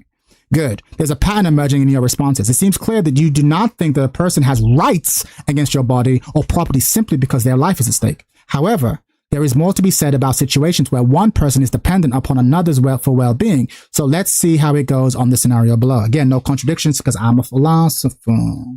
This is where science is crucial. Science is crucial in many ways, but there are times where it's beyond science. Like, again, I used to be a super rationalist where I'm like, yeah, everything has a scientific answer, but actually, that was an important question, do not have scientific answers. Like, the question of whether the death penalty is justified or not is not a scientific question. Know what I mean? So if it was Tekken, you would try not to live with the yeah, if it was Tekken, I'd just try and sidewalk that shit, and if I got hit, fuck it. Whatever. It's random anyway. People, seeds, revisited. Okay. You're in exactly the same situation as you were in the previous scenario, but with one crucial difference. It will only take 1 week for the person plant to turn into a human child, not a period of months as before. We're also asking a different question this time. We're no longer interested in whether the person plant has rights against you and your property. We'll assume it doesn't. But rather, we're interested in what you ought to do in this situation. This is why I like this website. These motherfuckers know about nuance. Some motherfuckers know about nuance. Yeah. To understand the difference, consider the following scenario. Bill and Ben are brothers. Bill, but not Ben, has been given a large number of chocolates, which he is happily in the process of consuming. Ben asks Bill whether he can have a single chocolate. In this situation, we probably wouldn't want to say that Ben has the right to one of Bill's chocolates, but we probably would say that Bill ought to give Ben a chocolate.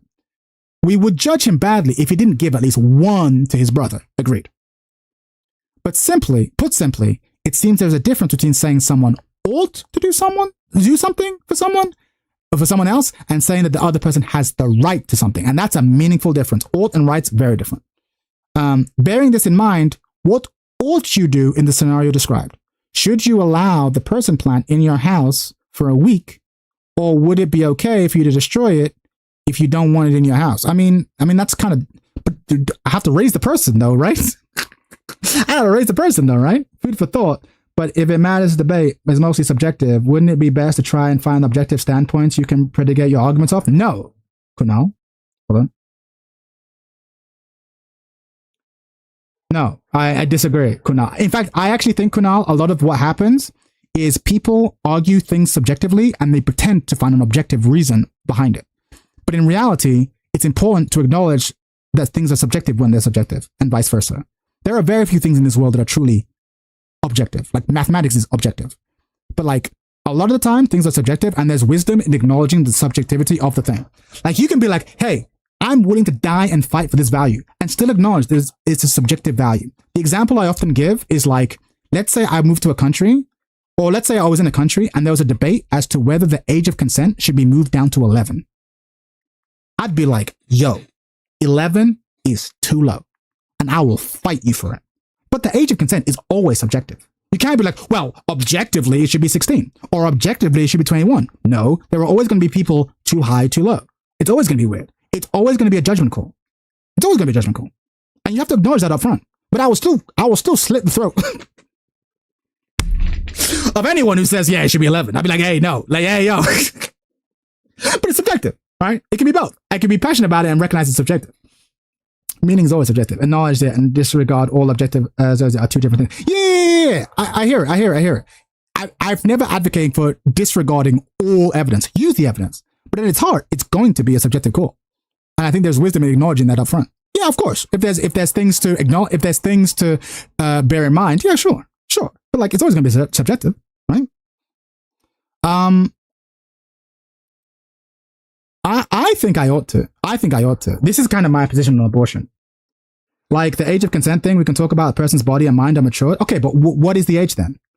Because technically speaking, the human mind doesn't objectively mature according to recent science. And again, mind science changes on a regular because the mind is harder to define than the body, right? Like if I go to a doctor and say that my knee isn't working, we can agree on that because we all agree on what a knee should do, right? It should be able to support your own weight without pain. But the mind is far different. You go back a couple of years and if I told someone like, oh, I'm gay, they'd be like, oh yeah, mine's not working properly. That's incorrect. The mind is way more suggestive than we want to pretend. So it's like, you're talking about maturity. Okay, cool. Then the age of consent should be like 25 or something, right? The age of consent should be 26, 25, 26. That's when the science says that your mind is like actually like grokked and developed.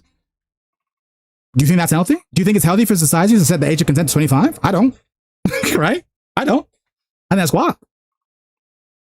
Where the age of consent. We're talking about the idea of having debates about things that are subjective, but pretending that they're objective. Kunal is saying that we should lean, if not defer, at least lean on objective measures. But my point is, there are many subjects where actually objective measures can't be used as the only arbiter. It's a factor, but not the only arbiter. And then Kunal kind of countered with, okay, but what about when you're mentally developed and physically developed? But again, according to like current science, which again is a moving scale because our understanding keeps shifting, people say that the mind is ready at 25. I don't think it's healthy for a country's age of consent to be 25. I think that's kind of wild. It would be maximally safe though, right? Maximally safe, but I don't know about you, but I was ready before 25. But then someone could look at me and be like, Chad, you thought you were ready before 25, but actually you're only ready 25. So who am I to say when I'm ready? No one knows when they're ready. You just think you are, right? That's why it's messy. It's messy. I definitely engaged in sex before I fully understood the broader ramifications of it. In fact, I could argue I only really came to terms with the broader ramifications of sex and family formation as I approached 30, if I'm being honest, right? if I'm being honest. Before, in my 20s, I'm gonna be real. I kind of played it like a game. I was fucking around. Like, I was treating it like a game. As I grow older, I was like, oh, it's not a game, right? It's really important. Has major ramifications for the health of society as a whole. I didn't know that. That's the point. You could make the argument. Yes, you can make an argument for 25, but, right? But you can see plenty of arguments why like 25 might be too old. Arguably way too old. I would argue it's way too old, right? So what good has the scientific literature been in this debate, right? Okay, it's given us a ceiling, right? And we can go the other way too. We can be like, okay, puberty typically starts at this age. So we don't want to go below then. It's useful in the decision-making process. But at some point, we're going to have to move away from the objective and get into subjective areas. This is the point I'm trying to make, right? But yeah. I'm in Team Alt. We have to out a number on it because of the many variables. Sexual mental development not uniform, but scientifically we understand the development. We have to agree on exactly. It's always a somewhat arbitrary number. Sure, I don't even agree with this. Yeah, I hear it. It's always an arbitrary number. If you set the number to 16, I remember when I was 15. Listen to me. When I was 15, I was ready. All right, I was ready. And you'd be like, oh, Chad, you just think you're ready. Listen, boy, I was ready at 15, right? But you can understand why they said 16 to keep people safe. But there are plenty of people who aren't ready at 16. They're not. And they feel a lot of pressure when they are 16, right? And they perhaps feel a lot safer and a lot less pressure if the age of consent was higher. Let's call it 20. It's a trade-off, right? It's a trade-off. So it's a messy one. It's always going to be somewhat arbitrary and people are going to fall on the ill lines of it. It's objective, which is why the UK age of consent is 16, but in Spain it's 13. Yeah. And for me, I look at Spain, I'm like, ugh. And they might look at us and be like, ugh, right? So it's going to be messy, right? So yeah. I'm going to go with alt. Fun chat though. Abortion! The reveal! None of us told that this is where the question was going. The reveal. That's an interesting response. It seems like that you accept that we can have a kind of moral obligation towards another person, even if it doesn't hold rights against us. That's philosophy. That's my philosophy. There are plenty of times where I'm like, I am not morally obligated to do a thing, but I will do a thing out of human kindness, right? I go into this, oh, I probably shouldn't even say, I'm going to say it online. I go into this massive fight once, back when like the trans discussion was going live. And I remember I misgendered someone accidentally, right? And they yelled at me. They were like, how dare you assume my gender, blah, blah, blah. And I looked this person in the eye, right? And I said, respectfully, if you had asked me to use female pronouns, asked me, I would have done so without hesitation, and I would have apologized for making you feel uncomfortable. Genuinely. But because you have told me to, and ordered me to, with an authority you do not have, I will misgender you until the day one of us dies. Real talk. And it, bro, let me tell you, it broke the room. It broke the room. Half the people were like, yeah, Chad's been. Half the people like, Chad, you're a monster. And I'm like, I'm being honest with you. If you had asked me, I would do it. Life is hard. Why would I ever try and make life harder for people? It's petty. It's 100% petty. But it's also about respect. If you had asked me to, I would have done it immediately. But who are you to tell me that I must? Who the fuck are you? If you ask me, you're coming to me as an equal. We're human beings. You're making a request of me that costs me nothing. I will do it. But you're ordering me? Who are you? Who the fuck are you? I'm misgendering you until the day one of us dies. Or you apologize. 100%. 100%. I said it. I mean, I never really met the person afterwards. It was a one-off thing. We were out on a night out in the smoking area. But yeah, it was a moment. It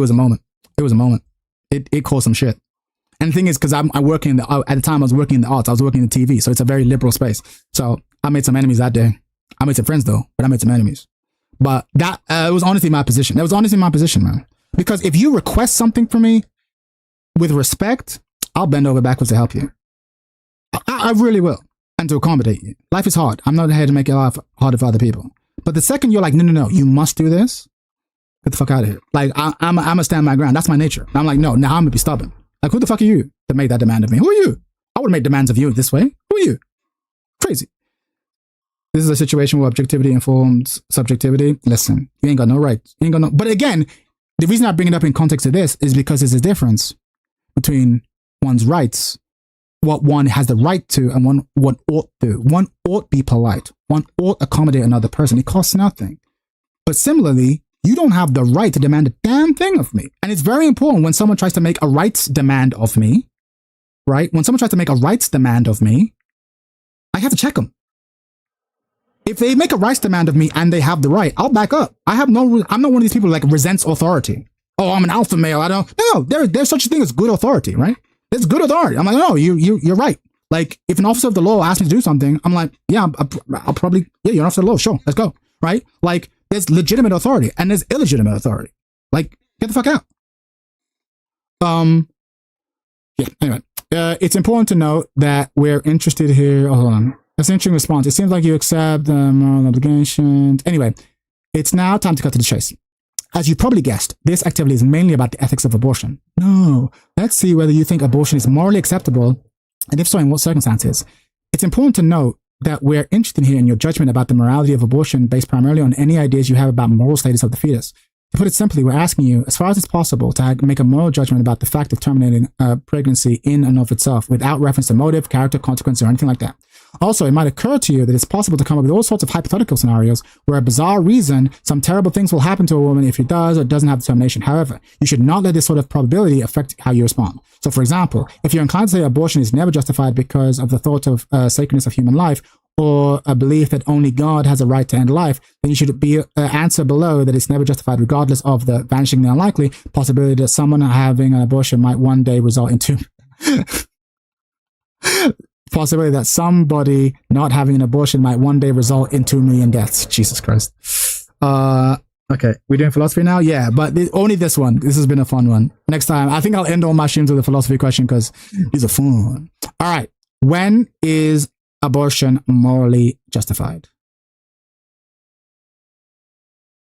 Never, in very limited occasions, except on late pregnancy, then only in, normally except on late pregnancy, then only in limited circumstances, always. The word that's tripping me up is justified. This is a tough one for me. Ironically, the more direct question is far harder than all of the philosophical theoreticals. Because I'm morally justified. I think every abortion is low-key a tragedy. That's my take. Low-key.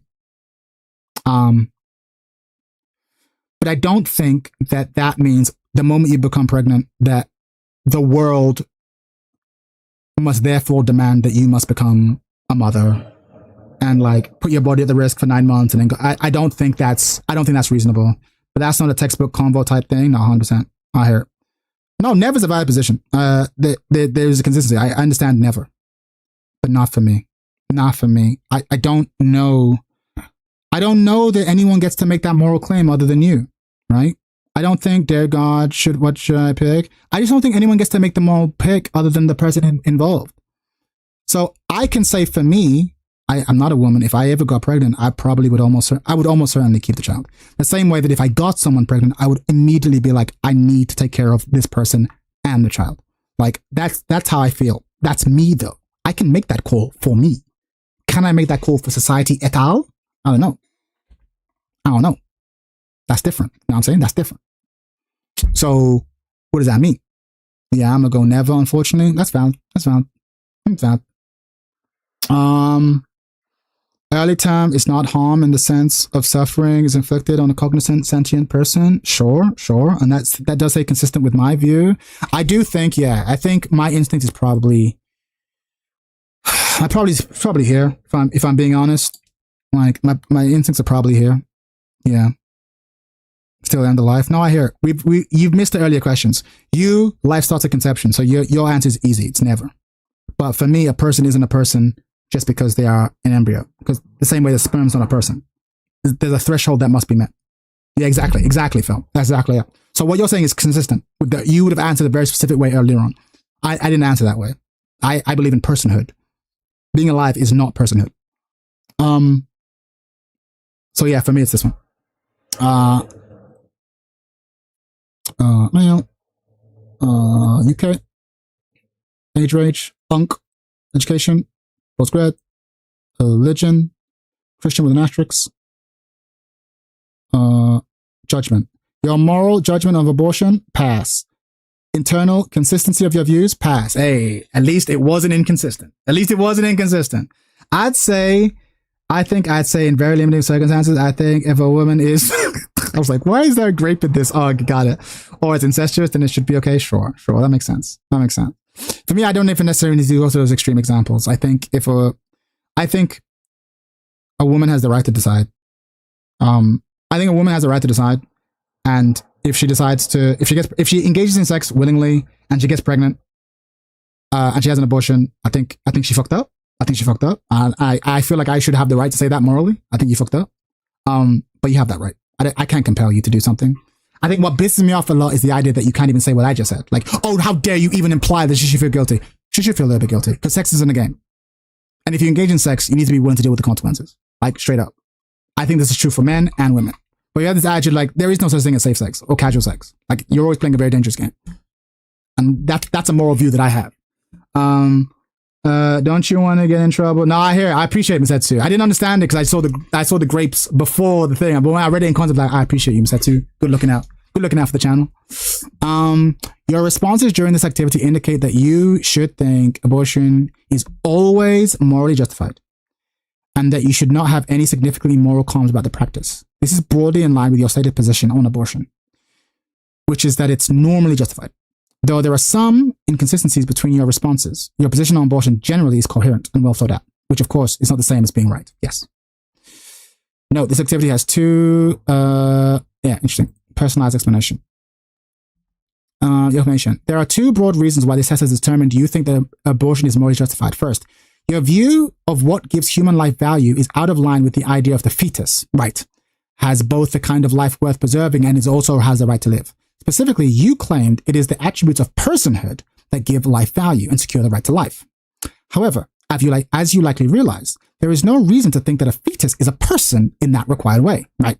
Second, you indicated that you think a woman's right to exercise control over what happens to her own body takes precedence over the fetus's right to life. Agreed. If there's such a right. This was evident in your response to the soccer player scenario and the first person seed scenario, which you allowed your right to self-determination to trump the soccer player and the person plant's right to life. There isn't really any doubt here. Your responses clearly show that you should consider a woman's morally justified if she chooses to have an abortion. Morally justified seems so strong. Doing big P philosophy? No, 100%. This is what we do, Brand. You've missed some of my philosophy streams. We go deep. Yeah, good shit. It's good shit. I have no contradictions. But yeah, good stuff. There was another one I was going to do. Should we do one more, chat? Should we do one more before we call it a stream? It's Friday night. Fuck it, it's Friday night. Should we do one more? This one's about self-defense. Should we do one more, chat? Give me one. Let me hit one in the chat if you want one more. Let me hear ones in the chat. Let me see the ones in the chat. If the mom can choose to give up on a baby, can dad choose it too? That's a separate question. I kind of agree. Like, I do think that there should be such thing as legal abortion. Like, I think a father should be able to, like, relinquish responsibility if he wants to. He's less of a man, in my opinion, respectfully. But if you just want to keep the law honest, yeah, of course.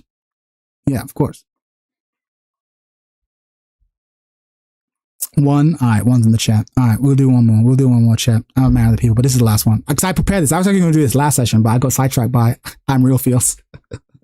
All right, let's do it. This experiment presents 8 scenarios that escalate from a clear-cut case of self-defense to the most extreme forms of preventative violence.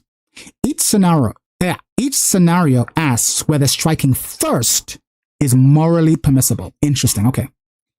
After you respond, you'll receive brief feedback that highlights tensions or inconsistencies in your reasoning. 3 of the 8 scenarios are follow-ups that reverse the roles, asking whether the target of a preventative strike may respond in kind. Interesting. I'm about to go full Jesus on this one. Low key, religious people have the easiest path. Because it's just like, what did God say? Then that's what I'm going to do. There's a moral clarity that I kind of envious of. I ain't gonna lie. What the good book say? Then fuck you. Defer to this. There are no right answers.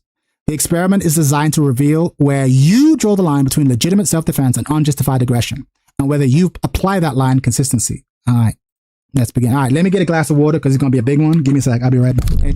All right, chat. Let me get a glass of water. Let me get a glass of water. Let me get some water. In the meantime, enjoy a little bit of attacking music. Oh, let me shut up Twitch. Let me shut Twitch up.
We're back. Getting off work, a little bit of VF, a little bit of shit talk, and now some philosophy. You're right in time for the final quiz. Jerry's talking about God wills it. There's Volt! God wills it. Got some cake. All right. Bill and Ben, two neighbors, live in a country where law and order has broken down. That's an important distinction. If there's no outer authority, then that makes things kind of crazy. No police, no courts, no justice. Unfortunately, they don't get along. A dispute over a flower pot and things have gone out of hand. Bill has been told by an impeccable source that Ben is planning to attack him tomorrow morning. It seems there is no doubt as to what is afoot. To make matters worse, there is no escape and no way to ward off the attack once it's underway. Is it morally permissible for Bill to strike at Ben tonight to ensure his own survival? Chat, what are we thinking? I got my answer. I want to know what you're thinking.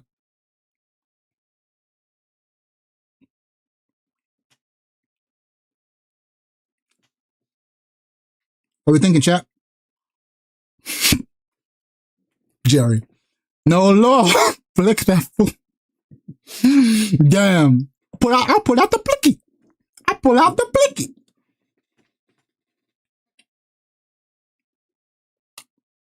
Not permissible.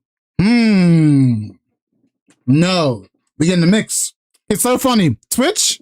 Oh my God. We finally got an interesting mix. Twitch is out here saying no. Sorry, no. YouTube is saying no. Twitch, on the other hand, shoot this fool. We got this fool. Okay. I'm waiting at the door like a spouse whose partner is cheating. No need to engage. Is it permissible? Okay.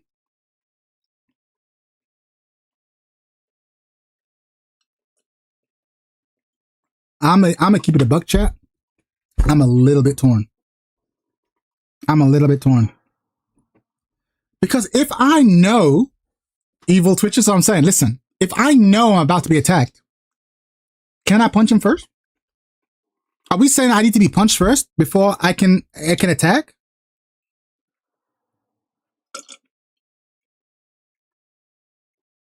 Do I need to be bleeding first before I can attack? It's like in martial arts, we're taught we can defend ourselves, but we do not strike unless it is to defend yourself. I hear it. But if you also do martial arts, then you should also know that the first punch is many times the most important. And yeah, in an ideal world, if I can take the first punch, but let me put it to you this way. If someone pulls a gun on me, do I need them to shoot at me first?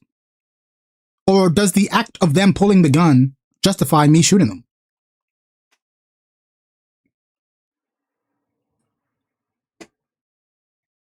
You know what I'm saying? And does the fact that there's no law in the country affect things? Bill has been told by an impeccable source. Impeccable source. They're planning an attack tomorrow morning. But the gun hasn't been pulled out yet. I see it. All right. So at what point, if he's gonna, so why would you shoot first? Right. So I need to see the gun. He needs to pull it. It's not enough for me to know that he intends to shoot me. It's not enough for me to know he intends to shoot me. I must see him pull the gun before I shoot. That's what I'm hearing. It's not enough for me to know he intends to. I've seen him talk on social media. Yo, next time I see Chad Third, I'm gonna shoot this nigga. He said this. He showed up to my house, right? And he's got his hand behind his back. Not enough info yet? So you're on team no? Not permissible.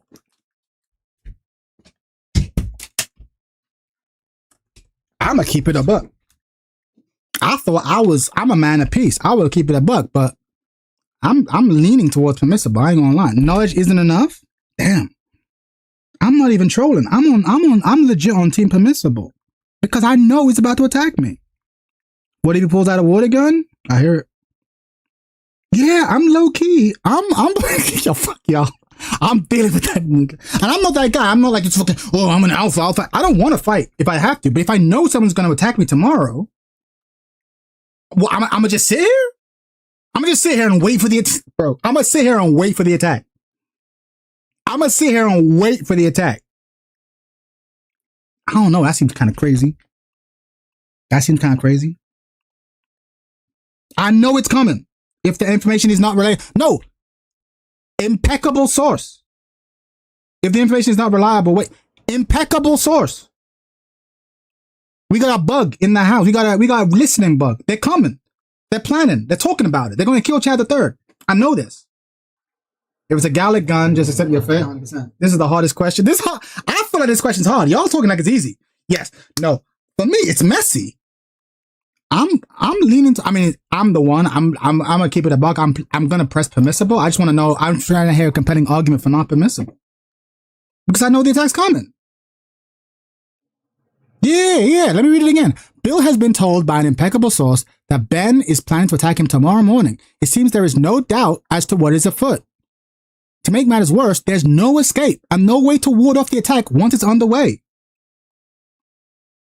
And there's no law. There's no cops. So I can't call the police to cover it, which would be the ideal, right?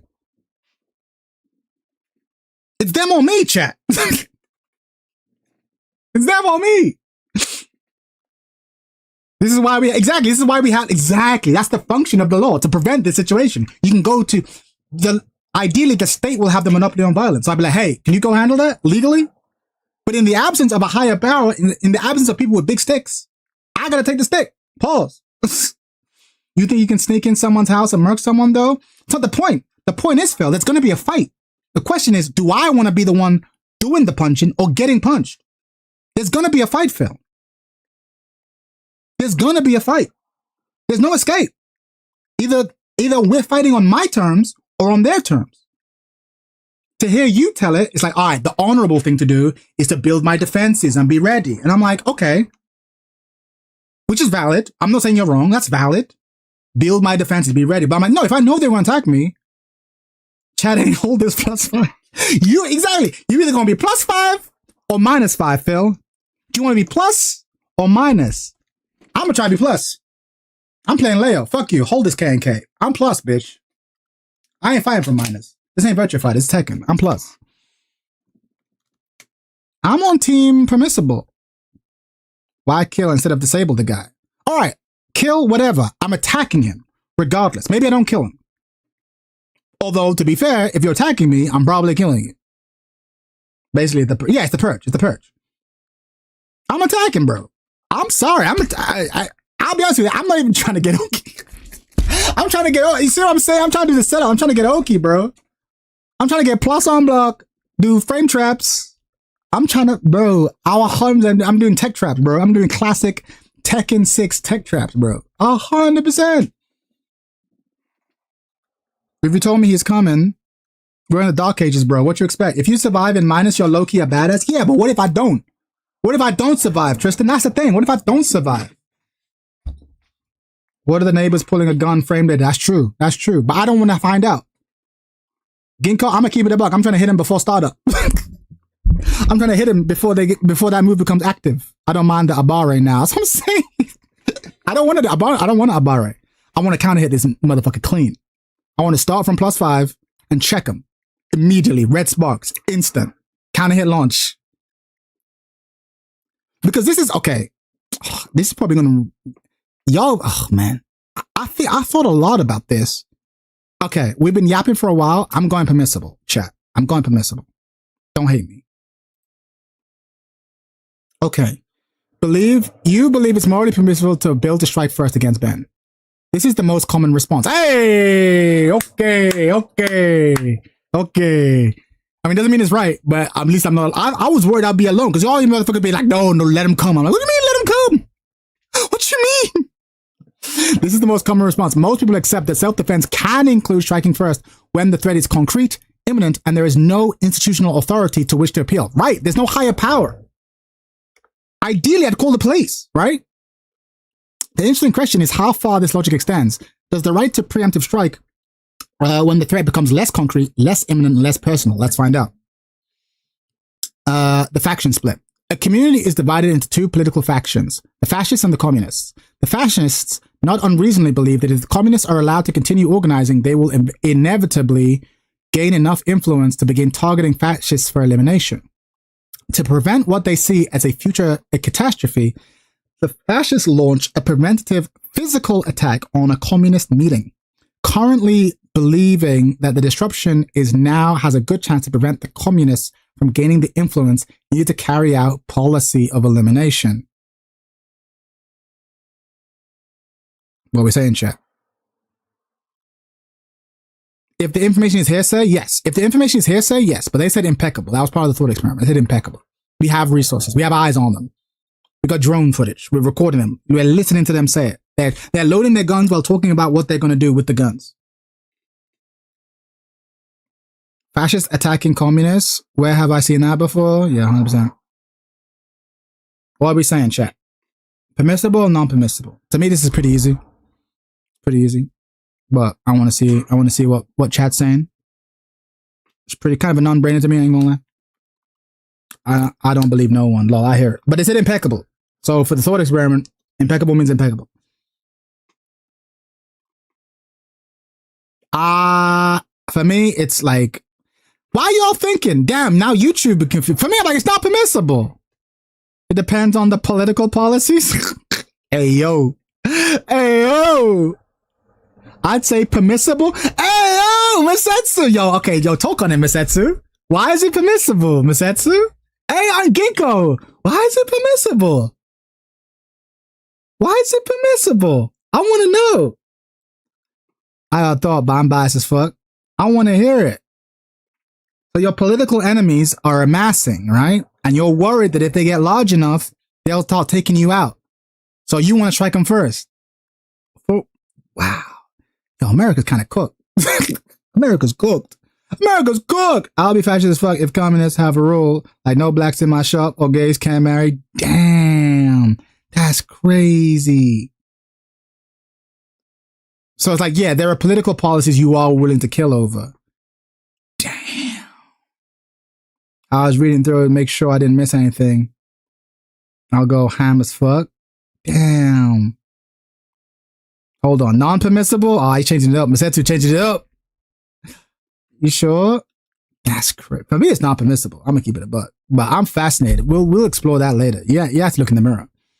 If opposing a person has confirmed means confirmed intent. Yeah, but this isn't confirmed. This person has beliefs that you believe will lead to trouble. That's what we said. You've seen it in other countries. When communists get power in other countries, they go crazy. So let's kill them now while they're small.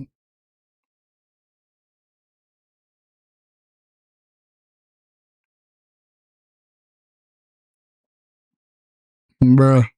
All right, I'm saying non-permissible, but damn, we got some Antifa motherfuckers in here. I guess, no, we got some fascistas in here.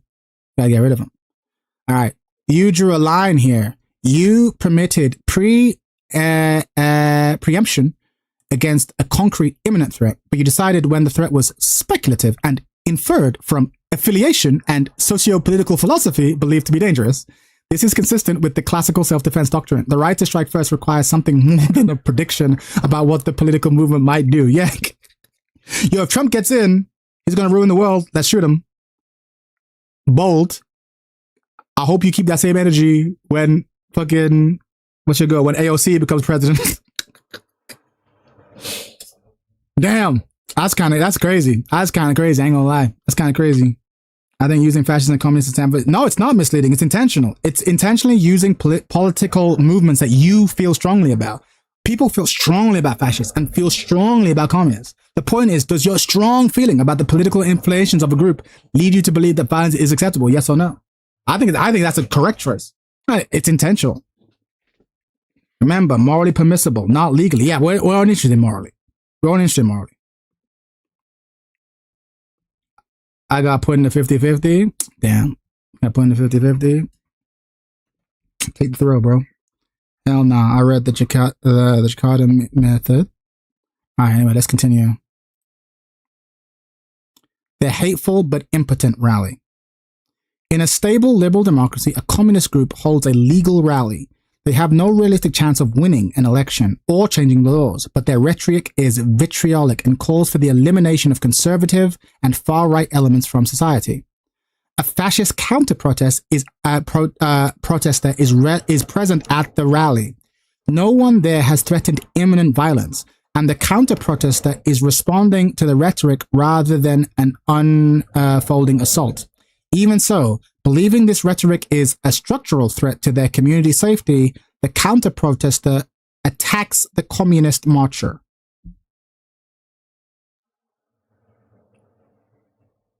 So there's communists saying, let's make it racial.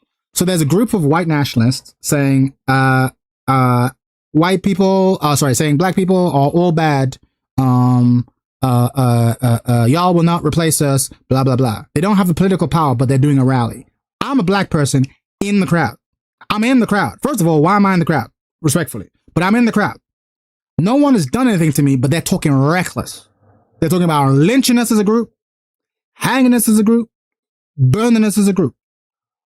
They're talking reckless, bro. They're talking reckless. And I'm in the crowd. And I got an MR-15. I got an AK. I got an AK-47. I got the ga. I got the daka. Right? I got some daka. Right? Permissible, not permissible. Permissible, not permissible. What are you saying, Chet? Permissible, not permissible. We got Nick Fuentes rally happening, right? They're out here talking reckless. Talking about rounding us up. I've been in that position a couple times during them BLM 2020 BLM protests. Ooh, boy. Ooh, messy. I can see that being messy. I can see that one being messy. The counter protester is wrong. Wrong how? As in not permissible. They shouldn't be shooting. They shouldn't fight. Not permissible. I think it's permissible. Just joking. Not permissible for me. This one's easy for me. I ain't gonna lie. This one's easy. I'm like, yeah, what? First of all, why the fuck you at the rally? With this analogy, I'd say it's permissible. Masetsu, what? As a person of color, if that group people want me lynched, who's to say they won't act on it? So for you, Masetsu's opening fire. They're talking reckless. But reckless talk has consequences. They are aggravating people. Sure. Okay, they're aggravating people. Sure. So for you, it's all right. All right, cool. Let me flip it on you, Masetsu. Let me flip it on you. Now you're at a trans rally, right? You're at a trans rally for some reason.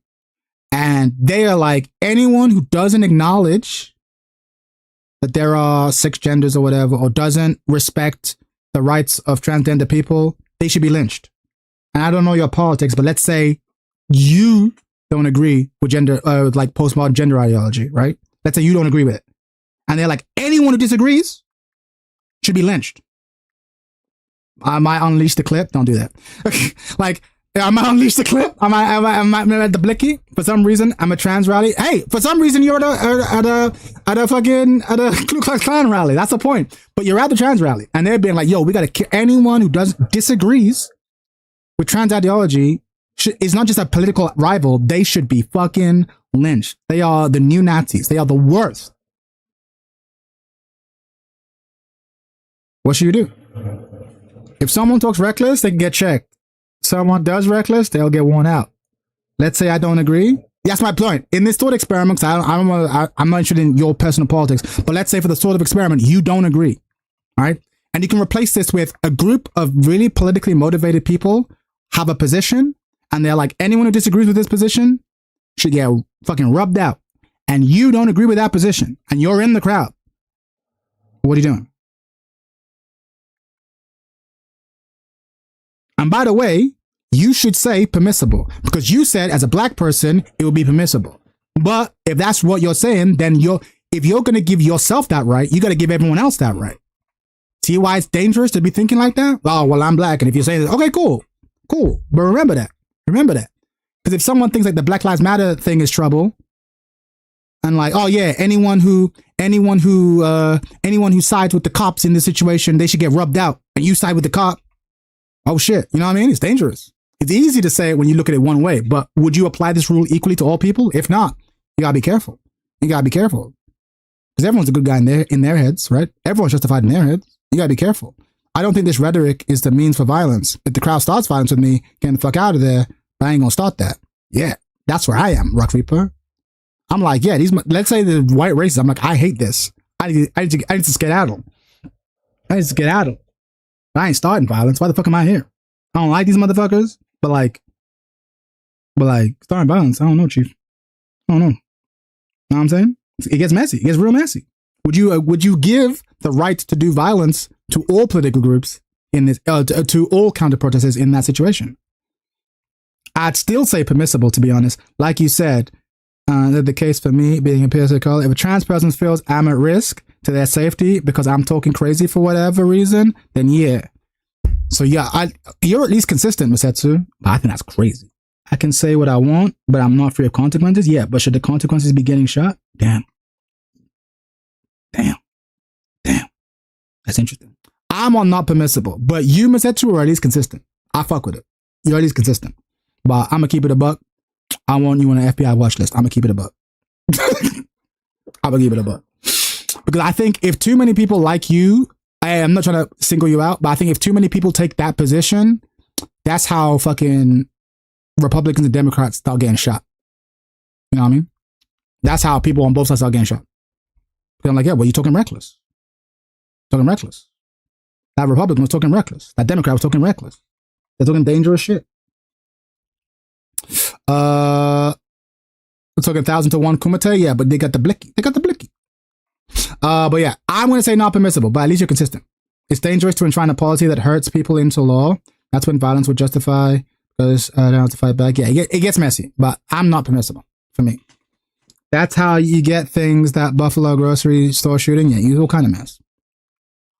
You are drawing a fairly clear line here. Preemption is permissible against imminent concrete threats, but not against rhetorical ones, even hateful rhetoric. In a stable democracy with functioning institutions, you are leaving it to the law. This is consistent with the classical distinction between preemptive violence, responding to an imminent attack, and preemptive violence, acting against speculative future danger. Right. Dog is cheap, which is why everyone can afford it. Yapping in public is yapping. I mean, don't get me wrong, I might yap back, but like, yeah, there's a line. Suspected defender. It's an interesting question. I'd say that much for sure. Mirror check. In season 3, or in scenario 3, you said the attacking the communist marcher was not permissible. Does the same thing apply when a communist sees an assault coming and strikes to stop it? A communist marcher at the rally in the previous scenario sees a fascist counter-protester rushing towards them, brandishing a weapon. The target of this attack knows that attacking communists is widely viewed by some people as a legitimate act of self-defense. Fearing an imminent assault, the marcher strikes the would-be attacker first to incapacitate them. Permissible, right? Permissible. It's permissible, right? You agree with this? You ran at me with a weapon. You could have stopped this. You could have stopped this. Ran at me with a weapon. You could have stopped this with ran at me with a weapon. I'd have been like, yeah. Your life is forfeit. Respectfully. Ran at me with a weapon. Your life is forfeit. Whatever happens to you happens. You crazy? Again, I'm not some big tough guy. I'm like, that's crazy. Mad permissible. You ran at me with a weapon. Yana. You ran at me with a knife. Yana. The fuck you want? You ran at me with a knife. 100%. This is principled combination. You denied the fascist counter-protester's right to attack the communist marcher since the group was not an imminent threat, but you do permit the communist marcher to defend against the counter-protester who is visibly about to attack them. This maps onto classical self-defense doctrine. You might not initiate violence against people for their beliefs, but if someone is about to assault you, you may defend yourself regardless of your politics. 100%.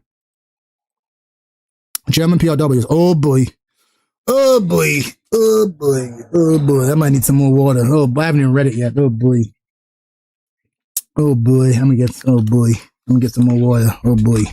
Oh boy.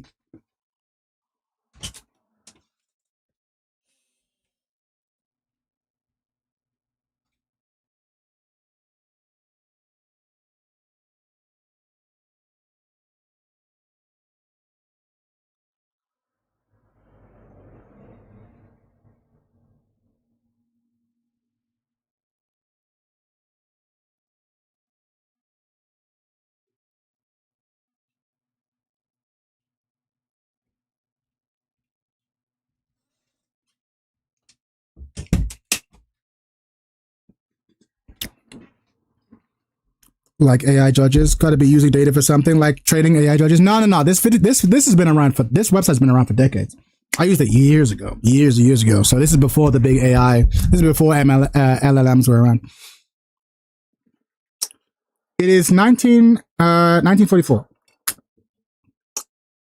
Mustache Man's Germany and allies have signed a ceasefire. They are no longer actively at war, but no lasting peace has been secured, and negotiations are going badly. The Allies still hold 10,000 unarmed German POWs in custody on Allied territory. Okay, so we hold Nazis in our midst. The Allies correctly believe that these soldiers would pose a real threat to Allied lives if the negotiations collapsed completely and the war resumed. To prevent that danger, they put in place a plan to execute the POWs if any breakdown occurs. Is such execution morally permissible as an act of preventative self-defense? Great question. I know my answer. What y'all saying?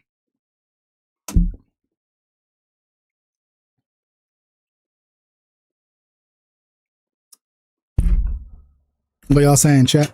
What y'all saying? Answer's pretty simple for me. Answer's simple as fuck for me.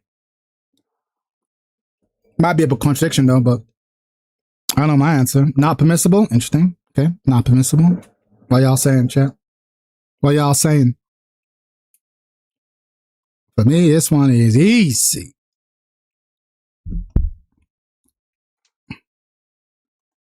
Yeah, screw the Nazis, but execution POWs feels gross as fuck. 100%. Yeah. They're not prisoners. I don't see how they could ever be a threat. So not permissible? Yeah, it's very simple. That's so interesting. Not permissible? Wow. This is the first time where I'm like, I might be alone. I'm like, it's 100% permissible. I'm like, it's 100% permissible. It's easy for me. I want to hear the not permissible arguments. For me, I'm like, easy. But I also recognize I'm probably contradicting myself. Okay, did the lobbies already happen? No, it didn't happen. I didn't actually do lobbies in the end. We got distracted by all kinds of shit. Now it's been 3 hours.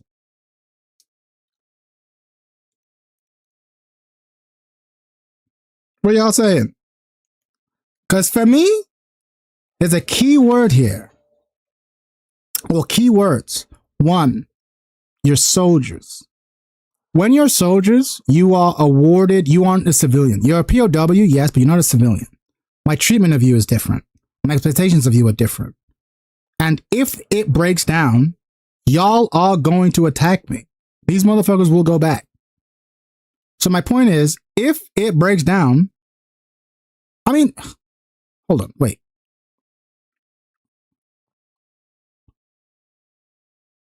The Allies keyword, believe that these soldiers would pose a real threat to Allied lives if the negotiations collapsed completely and the war resumed. To prevent that danger, they put in place a plan to execute the POWs if any... actually, no, I might have misread something. I guess in this hypothetical scenario, we could just keep them as prisoners, right? We don't have to execute them. We could just keep them as prisoners. If they're prisoners, why does it matter that they're soldiers? They won't have access to weapons. Right, that's true too. They're already prisoners. I don't see how they could ever be a threat. I mean, they could definitely be a threat, but yeah, I missed that. In my head, it was almost like, yeah, I'm not permissible. No, you caught this better than me. Yeah, because in my head, I'm like, they would just get weapons and start fighting. Yeah, you could just move them. Yeah, okay, no, not permissible. I changed my mind. Y'all were right. This is why you have to double check. You have to double read. Nah, you're right. It's not permissible. I was like, listen, I ain't about to let you go just you can go shoot at me. But it's like, but you don't have to let them go. In my head, I was like, you have to let them go. If it breaks down, we have to let them go or kill them. I'm like, well, if I have to let them go or kill them, I'll kill them. It's like, oh, but you could just keep them prisoner. I'm like, oh, yeah, you're right. We could just keep them prisoner. That makes more sense. Not permissible. You are holding a clear line. Preemption is permissible against imminent concrete threats, but executing unarmed prisoners on the basis of future conditional danger costs it. Yeah. Most people share this intuition. The Geneva Convention codifies it. Prisoners of war may not be killed for what they might do after release. But the next scenario will ask to consider the same situation from the prisoner side. Okay. This should be good. Yeah, if the prisoner's getting weapons, your prison system is not a threat to them. Yeah. Peace negotiations are still ongoing. But the German POWs have discovered the Allied plan to execute them if the ceasefire collapses and war resumes. They are unarmed and still in custody on... okay, so now your soldier is captured, okay? And they'll execute you if it falls flat. No executions have yet been given, and no one is currently trying to kill them. Even so, correctly reasoning that the Allies now pose a serious future threat to their lives, the POW stage a violent insurrection against the guards to prevent the feared future execution. I mean,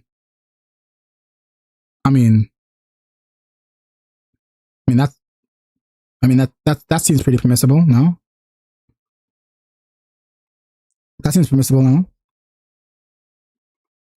I mean, if you choose to be a Nazi of your own free will, down the path. I mean, to be fair, a lot of them didn't choose it. It was like national service. Oh, you're a man born in Germany? Guess what you're doing? Guess what you're doing? Guess what you're doing this weekend? Guess what you're doing this weekend, sir? Oh, you don't agree with the ideology? Too bad. Get in the panzer. Coward. Okay. Life or very real chance of death. So yeah, I think it's permissible, yeah? I'm like, yeah, they're probably gonna kill me. They're probably gonna kill me. Yeah, I think that's all it tracks. And if I die, I die. I was gonna die anyway. Like a 50-50 shot. It seems fine for the POW. Yeah, it's like they're gonna kill me. If you promise you won't kill me, then I'll be peaceful. If you're like, no, we might kill you depending on this thing that's completely outside of your control. I'm like, I'll take my chances with this knife. Yeah, permissible. You denied the Allies' right to kill first on the basis of future conditional, but now permit the POWs to launch preventative insurrection once they discover the Allies' execution plan. This is not simple reciprocity. There is a coherent reading. Though abstract future danger does not justify preventive killing, but explicit knowledge that one has been marked for execution changes the moral situation. Exactly. You are not granting a general license to strike first. You are granting a specific permission to resist a known lethal plan. Yeah, goes back to my first question. Bro, that means precious question. when their right to be captured would interact. Yeah, 100%. 100%. Okay, it is now 1948. The philosopher argues that history shows that arms race inevitably ends in war. This means that if nuclear weapons begin to proliferate, a nuclear war and global annihilation are the inevitable consequence.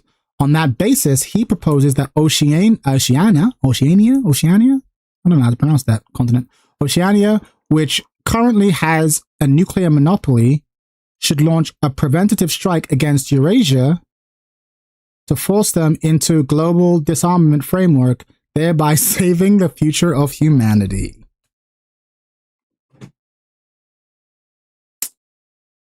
Misetsu, you pushing the red button?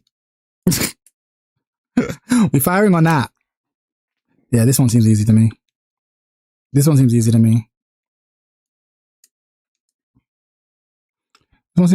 easy to me.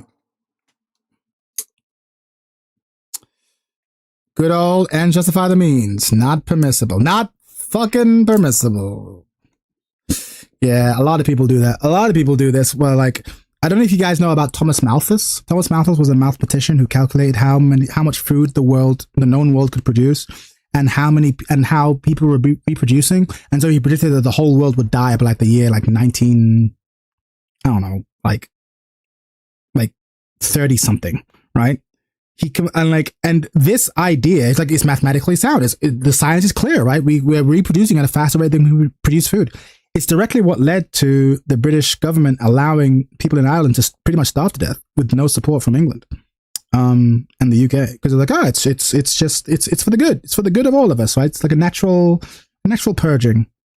Obviously, Malthus, who was a very intelligent man, was assuming that he could predict the future. He could extrapolate the future from the past, which is classic human hubris. Completely underestimated the fact that, okay, but maybe the amount of food we can produce per square mile might increase, which it did dramatically. So yeah, it happens a lot. So not permissible. You've held a fairly clear line throughout. Preemption is permissible against imminent concrete threats. But the further the threat moves from imminence and specificity, the less justifiable the violence becomes. A preventative nuclear strike sits at the extreme end of this spectrum. The threat is entirely forecasted, the target country has not yet acted, and the proposed response involves weapons of mass destruction for you. This is clearly over the line. It is over the line. Mirror check. All right. Counter preventative strike. Eurasia knows that influential figures in Oceania publicly advocate for the preventative nuclear strike against Eurasia as a legitimate way to avoid future global catastrophe. No launch is currently underway, and Eurasia has not discovered an imminent strike order. Okay, well, then this is it. I don't even have to read the rest of it. Even so, correctly reasoning that Oceania's doctrine makes it a serious future existential threat, Eurasia strikes first, launching a conventional strike against Oceania's nuclear capabilities to prevent a third attack. Permissible or non-permissible? You don't know. Yeah, no. I know. You don't know that. 399, hell no. Yeah, hell no, right? Not permissible. Although the US-Japan situation, I think it's a little different. I feel like it's a little different. I'm at war with you, Japan. We're fighting. I have a weapon that can end this fight instantly.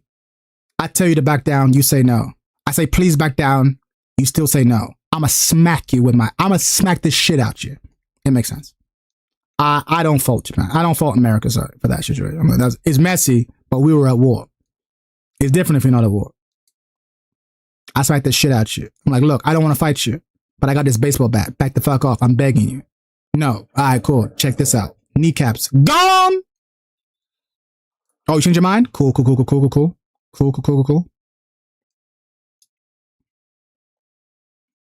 Like you said last time, can't predict the future. It's true. Although fucking with nukes is a little bit dangerous, but yeah, not permissible. You deny preventative strikes in both directions. May not attack Eurasia because of feared future arms race, not the same logic against Oceania. This is a symmetrical refusal to preventive nuclear violence and avoids turning mutual fear into an all-purpose license for annihilation. Well, you go. Honk. Postgrad. Christian with the metrics.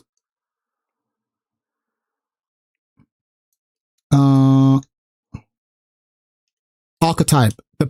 I am a political realist. I believe in realist philosophy when it comes to geopolitics. Your answers are sensitive to political context and group affiliations, permitting preventative action in some political scenarios while drawing limits at mass violence and nuclear escalation. This suggests a pragmatic moral framework where the justification for force depends on the nature of the threat, the available institutions, and likely consequences. Yes. Reciprocity, 92%. High. You usually apply the same rule in reverse for preserving the right to defend. Sure. 100% coherence. No contradictions, your boy. No contradictions. And preventative scopes. This measure, hold on. You kept self-defense tightly tied to imminent danger. Yeah, I love it. This is really interesting. I might do this entire thing. Bro, there are so many questionnaires on this website. There's so many questionnaires. There's a lot of great ones. Which ones do we just do? What do we do next time? Next time we will do... We did the religious one last time. Next time we'll do Bertrand Round Wrestler Scoundrel. I don't know what that is. I still think about the trolley one we did. Trolley problem. It's classic. Trolley problem. Kill the fat man. Yeah. Classic. Anyway, it's been a pleasure, chat. It's been a pleasure. I'm gonna leave you motherfuckers. I don't know how to raid on YouTube. I'll figure that out next time. So we're just gonna end the stream. Been a pleasure. It's 3 a.m. on my end, but I should have done a fucking VF stream, but I'm not doing anything tomorrow, so I'll do a long VF stream to make up for the lack of a VF lobby stream. Although I probably will join the lobby later tonight, because I still want to play some games. In a bit, chat. As for you guys here on Twitch, I'm gonna pass you over to someone who's doing less yapping, more